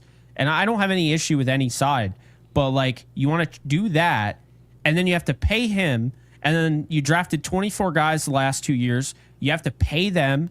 It's like that's the thing, right? And that's the salary cap. But when we're talking about baseball, we're talking about the Yankees. The Yankees impose their own salary cap. So I do think there has to be kind of a middle ground there where, yeah, and I've gotten better with it, as you know. Gotten better with giving up prospects, and like I said, Spencer Jones is the only guy I wouldn't give up. But look at this. What? William Wallace, Roman Anthony, the Red Sox savior. Is he going to be the Red Sox savior? Nope. Will never be. I'll tell you, he will not be, because guess what? Roman Anthony is going to be a perceived great player, which I hope he is. I do. I'm rooting for him. Mm-hmm. And guess what the Red Sox are going to do? The Red Sox are going to say he's our mainstay. And they're not going to do anything else after that. And they're going to look at it and say, oh, well, what do we do now? What is it? What do we do here? Right? So again, that's the important part about these prospects. They are fill-ins. If you're waiting on a guy to be the next Skeens for your organization, or you're waiting for Cunningham to fill in and help replace, Garrett Cole, the free agent, he's now coming off the roster. He's getting a lot older. He's off Tommy John. We'll replace some of that output with a Cam Schlittler. The chances of it happening are extremely low. They just are. That's why you need to use some of these players to, I go get a Kyle Tucker. Well, now a Jason Dominguez becomes expendable, and a Spencer Jones is now icing on the cake. And now you get to see what you have in a player like that. That's the importance of a player like Spencer Jones. However, you don't expect us to go get Kyle Tucker, right? Yep. I demand Kyle Tucker. I'm not here for it. So go get Kyle Tucker. And then if Spencer Jones ends up being an average player in Major League Baseball, which is still really hard to do, by the way, very hard to do, be an average player in the league, it would be a successful baseball career if he's average. And so if he shows up here and we get that, I'm not going to be complaining because I have my output somewhere else. But they're essentially just leaning and putting all the chips on Spencer Jones to come save the day. Very difficult to do. And the Red Sox have done it for years. Oh, no. It's not going to be Mookie Betts. We're going to sell on that. It's Rafael Devers. No. It's not Rafael Devers. It's Roman Anthony. No. It's not going to be Roman Anthony. It's going to be fill in the blank. And it's the next thing. So I get I get it.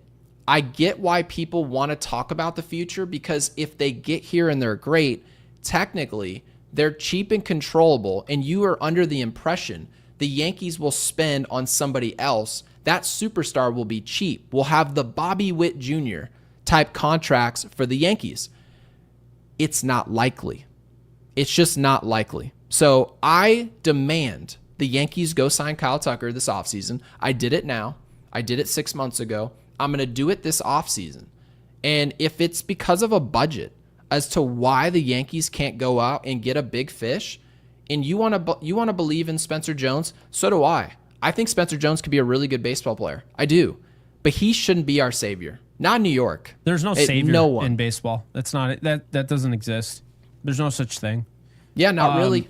Because, I mean, like, people say, well, Shohei Ohtani went to the Dodgers and they won a World Series the abbreviated season.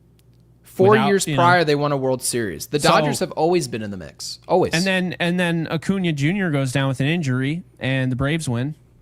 So I've never bought into, especially like basketball, you have more of an argument because there's only 5 guys on a court for your team at a time. Baseball, no, absolutely not. So I think, like, for me, like, I don't have any issue with them paying Roman Anthony. Roman Anthony is locking himself in to take care of himself. So if he goes down with an injury, he knows he is probably leaving a ton of money, a ton of meat left on that bone. But he's I don't like these deals, Jake.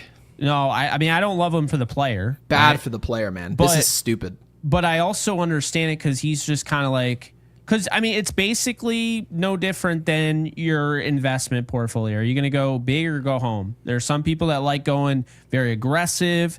They invest in these ETFs that are very high volatility and everything. Or, they'll go low and they'll go with, these, essentially these different stocks and ETFs that are like very just, okay, there's going to be steady growth. You know what you're getting into.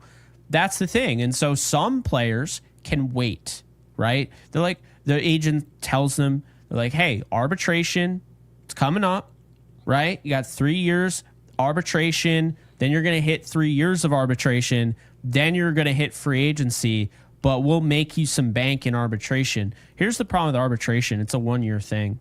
So that's the thing, is that there are some players that feel like they can wait. There are some players that feel like they can't. I feel like everybody's different, Gary. And some people, like Acuna, obviously, Wander Franco, he clearly was a lot different than everybody else.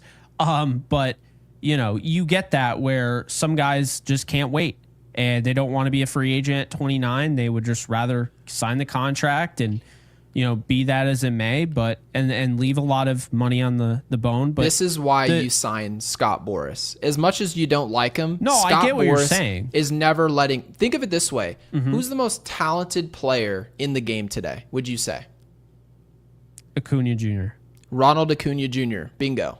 Right, and you can argue obviously when Shohei is pitching, he's the more talented player. That's fine, but offensive talent, speed, arm, power, he's got everything.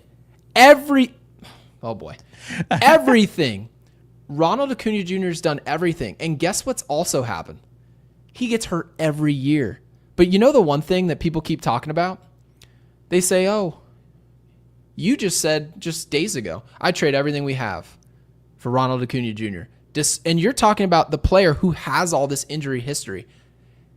If you're Roman Anthony, if it works out for you, do you know the difference between making, and it's ludicrous, I know it sounds ridiculous, the difference between making $150 million and the type of money that's being thrown around? Do you guys realize that Kyle Tucker is going to land a deal north of $500 million this offseason? Because you are nonsensical. It is nonsense. And by the way, if he ends up getting hurt 3 or 4 years down the road, Roman Anthony is going to still have enough money for the rest of his life. The idea to sign these contracts, Corbin Carroll in Arizona, to sign these contracts, Corbin Carroll, you're just giving away money. You are giving away, Jose Ramirez, giving away money. And honestly, I can't feel bad for them. I mean, they're multimillionaires. It's set in stone. Good for them. We'll cheer, I guess, in the short term. But my God, I just can't believe some of these players. Yeah, well, I mean, not really. Oh, about the prospects? Yeah, I could not care less. I don't. I want the team to be a championship contender, and then you know what I want to see? And I'm going to cover it, Christian, to the best of my ability. Oh, Gary, George Lombard Jr. is ready. George Lombard Jr. is ready. He's ready? Okay, let's obviously, I know his numbers. I've seen him. Put him on the field. Let's see what he does. Now I'll cover him. He's a big leaguer. I'll cover that player and I'll root for him. Because if he's good, he's a cheap asset and he lets us spend somewhere else. He's a solution. But for me to sit up here and clamor for a 20-year-old who's sitting in, he just got up to AA and he's hitting 200 and I'm supposed to freak out about it? No, I get that. I'm just saying there needs to be balance. Like the idea, and I'm not saying you are, but like when people are like, yeah, trade them all. Well, you need a farm, okay? Like, bullpen. So the starters that don't work out, they end up going in your bullpen. Oh, that's not a big deal. We can just sign guys. Okay, well, it was a big deal with Dylan Betances, wasn't it? It was a big deal with Mariano Rivera, wasn't it? Like the idea that like that's not a big deal is ridiculous. Balance is everything. If you do too much of one thing or the other, that's when you run into problems. If you do too much spending, you run into problems. If you do too much focusing on the farm, you run into problems. So that to me is where I just push back on people, because I do think there has to be a balance. Understanding it's no different than money managing. Okay. These are your assets. This is your currency. So be smart about it. If you're just going to blow all your currency away on one player, well, that's not necessarily the smartest thing now, is it? But who's in a better situation right now? Mm-hmm. The Padres or the Yankees? To win a World Series, or what are we looking at? Like to win a World Series, to win the World Series this year and next year. Let's just say that. I mean, I would definitely say the Padres are in a better position. Easily. Also, the Yankees might not make the playoffs right now. The Yankees might not make the playoffs. Let me go ahead and read their roster real quick. Because, mind you, we were talking about prospects. Dylan Cease. Was he drafted by San Diego? Nope. Right? Yu Darvish. Nope. Nestor Cortez. He just gave up a home run in Arizona. He's pitching against the D-backs. Obviously, from our organization. Michael King. Did they draft him? No, they actually traded a rental in Juan Soto. They gave up their whole farm, is what people said. Right? And they gave up really good players. Really good players. Yeah. And people said, oh, you guys are never going to be able to recover. The Padres are idiots. Oh, no. We'll get Michael King for 1 year of Juan Soto. Joe Musgrove, was he drafted by the Padres? No, he wasn't. So the entire team of starting pitchers was from somewhere else. Right? Mason Miller, did they draft him? Nope. They traded their number 3 overall prospect in Major League Baseball. Trade him in a win now season, right? And that's obviously the relief pitchers. We also look at Arias. Did they draft him? No, he actually is from Miami, if you guys remember, right? Now, Jake Cronenworth, I believe he was drafted. Ryan O'Hearn, nope, just traded for right now. Manny Machado, was he drafted by the Padres? Not at all. Not at all. Played in Baltimore, and you guys know him well. We've seen him a bunch. Gets eventually traded to the Dodgers. They don't keep him. He goes to San Diego. Would have loved to play for the Yankees, but no. We've got other things in mind, right? Jose Iglesias, nope. Xander Bogaerts, another player that they paid. Was he drafted by the Padres? No, he wasn't. He was drafted actually by the Boston Red Sox. So my point here, Jackson Merrill, to be fair, drafted. But guess what Padres fans weren't doing? They weren't telling people, wait till you see what Jackson Merrill can do. Jackson Merrill just sort of came out of nowhere. He just kind of burst out onto the scene and nobody was talking about it. So here's my deal. Tatis Jr., not drafted. Traded. James Shields, right? So my deal is if the Padres can do it, you guys can do it. The Padres don't make squat in comparison to the New York Yankees. And the Padres have a super, just an awesome situation in San Diego. Stadium's right there downtown. It is beautiful. Beautiful. And they don't tell the fans. There aren't Padres fans out there clamoring about who's in AA. They don't do it. They're focused on the big league team, which is where I want the focus to be for Yankees fans. You guys should be focused on the big leagues. And if Spencer Jones gets here, he gets here. If I never see him, oh well. Oh well. Because as long as I'm happy about the big league roster, I don't care who was down there. And so I get it. You want there to be a balance, but if I look across the way to the Padres, and the Padres, in my opinion, have one of the best opportunities to win the World Series this year. They're at least top 3 or 4 in the world to win the World Series, and yet they have this win now, we're going to give up the prospect mentality, and the Yankees treat it like it is the devil itself. It's the worst. It's the most short-sighted mentality you can have. It's not sustainable. No, it is sustainable, especially when you can spend the type of money that we're still allowed to spend. We just don't spend it well. Yeah, I'm not at all, disagreeing with that. The Yankees should trade prospects because it's more I wouldn't empty the farm, and that's really what it comes down to. Empty the farm. That is my take.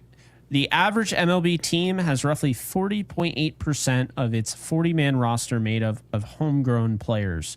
The Yankees, let's see, they got Michael Arias. I don't even know who that is. We should probably tee up not tomorrow's game, but Fridays. So homegrown, the Yankees have Heel. Let's see. Loizaga, that's 2. Wow, homegrown, nice. 3, Cam Schlittler. 4, Clark Schmidt. 5, Will Warren. So that only 5 pitchers on the 40-man roster are homegrown. JC Escara 6, Wells 7, Cabrera 8. He's on the IL, but 8. Heel was part of a trade with 9. The Twins. Is that true? Oh, that's right. Heel wasn't even homegrown. So yeah, 8. Didn't even know it because I didn't care. Ben Rice 8.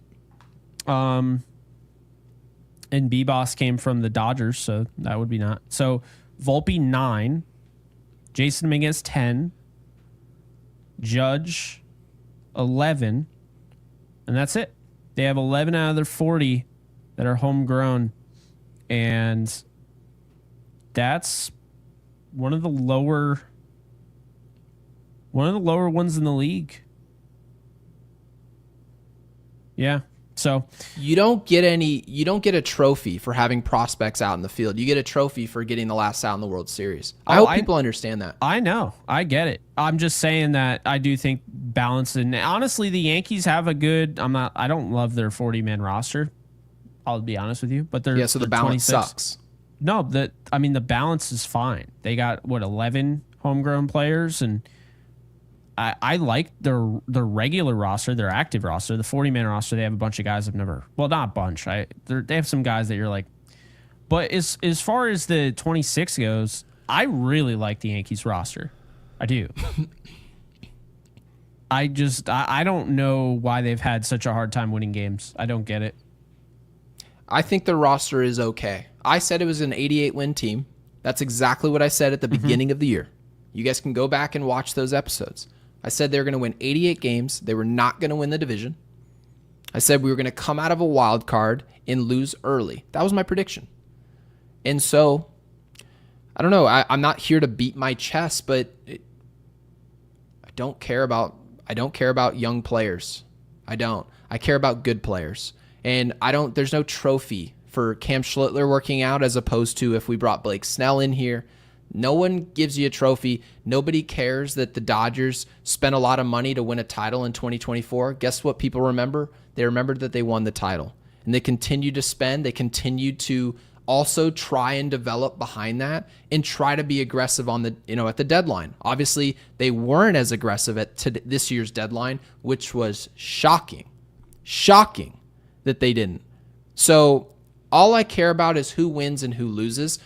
And the ratio of prospects, I don't think there needs to be sustainability at all, as long as you're not operating a tight budget, which we are. And so if you're going to run a tight budget, maybe that's your problem. So I want to tee up the game because Cam Schlittler is starting this game on Friday. Cam Schlittler has shown that his fastball is electric. Absolutely electric. It's everything you want in a fastball. His slider needs work.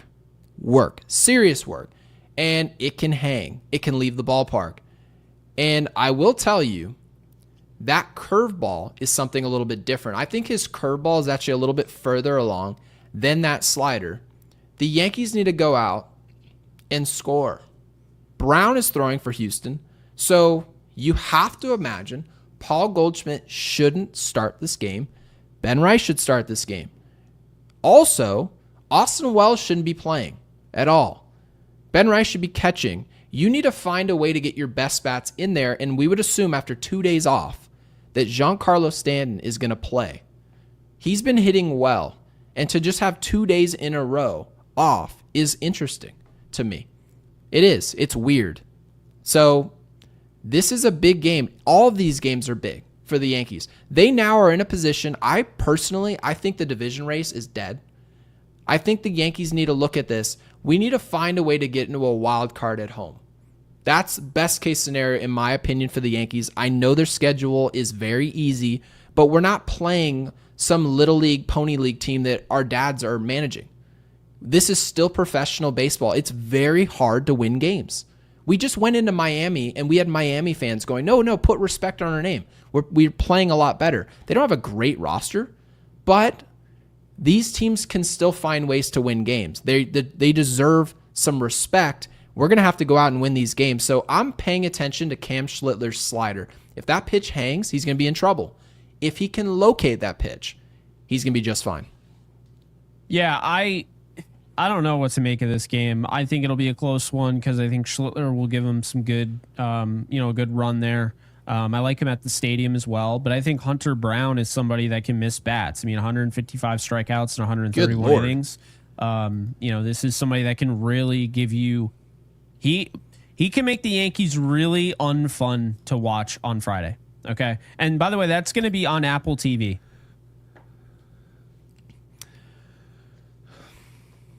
You know what I have to say about it. So. Yeah. So it seems like the boomer bust, the mentality that the audience that we've built, they don't like this type of game. So the Yankees are going to have to find a way. We're not telling, this feels a lot like the Eovaldi game where there's one arm just shutting it down, right? We saw it with Justin Verlander in the postseason years ago. We've seen it with Garrett Cole years ago, shutting us down at Yankee Stadium. Yeah. This is going to be a grinded out game, and I hate to break it to you guys. No matter what happens, this is going to be, at best, a close game in the 6th or 7th inning. The Yankees are going to have to prove that they can finish a game. They're going to have to prove that. They did showed some momentum today. We gave them credit for it. They deserve it. They've got to do it again and again and again. And we're going to see what they do in close games because, Jake, our starting pitching hasn't gotten an out in the 5th inning once. Actually, at the 6th inning. They haven't recorded one out in the 6th inning. I don't think Schlittler's going to be the one to do it. He needs time. He can give you 5. He can give you, a good outing. I do think that dominant game is in his future. I don't know if we see it this year. I think you're asking too much of him to go length. He's still, like you said, He's essentially a 2-pitch pitcher, and the second pitch hasn't quite fully developed. The third pitch he doesn't throw as much, you're saying is better. Yeah, I mean, I think there's a lot to like with Schlittler, but he is still a work in progress. And I think really the hope is when they keep him in this rotation is that he shows them enough growth where, okay, now we have a good problem to have. Yarbrough's back. We can put him in the bullpen. But they know if he's not panning it out, Yarbrough's taking his spot in the rotation. That's the plan. They just told us that they value that over Marcus Stroman. That's basically what they told us. But they said actions speak louder than words. They told us we would rather eat the rest of Stroman's deal and give Schlittler an opportunity to earn his keep in the rotation and then see what happens down the road with Yarbrough than just sending Schlittler to the bullpen or sending him down to the minor leagues, going with the veteran in Stroman until Yarbrough comes back. To me, that was always going to lead to Yarbrough being back in the rotation. But with Schlittler, the upside is high enough where he might not get back into this rotation, and I'm okay with it. Yeah, no doubt about it. So we're just going to see what Cam Schlittler does. Fat Jacket says, hey, Sheffield Jr., get some proper headphones. You were not at the gym. Tell your mother to send me some, and I'll wear them. Greatly appreciate it. So the Yankees are going to have to go out and find a way to win a ball game. Multi-million? Oh, I'm a multi-millionaire. Where's my millions? Well, even if I was a multimillionaire, I'd still be wearing the same headphones. And yeah, exactly. I'd be so wearing these. Do not care what you have to say about them. These But are the appreciate you Sony stopping in anyway. XM5s. These are like $400. They're not cheap. And They could be $40. I wouldn't wear them. AirPods aren't cheap either. No. So I don't know. I don't know what we're doing. We became multimillionaires, though. That's the fastest I think I've ever heard of anybody becoming a multimillionaire. No, but it is a huge compliment because he watched our podcast and made the assumption that we're multimillionaires. So very nice of him to join in. That. Yeah. Obviously unasked in weighing in. But yeah, guys, make sure to be a part of the giveaway at 10,000 subscribers. Yeah, we are giving away a Yankees jersey of your choice. Headphones unloaded. Headphones unloaded. Thank you, Christian. Yeah, be part of the giveaway. And Jake, what do we want him to put in the comments? Give us your 3 biggest topics that you want us to do videos on tomorrow. Yeah. Drop that in the comment section, not in the live. Drop it in the comments afterwards. We will be sure. Yeah, Alex, I do not give a rippity-doo-dah. And of course, Jake, as always, like the video.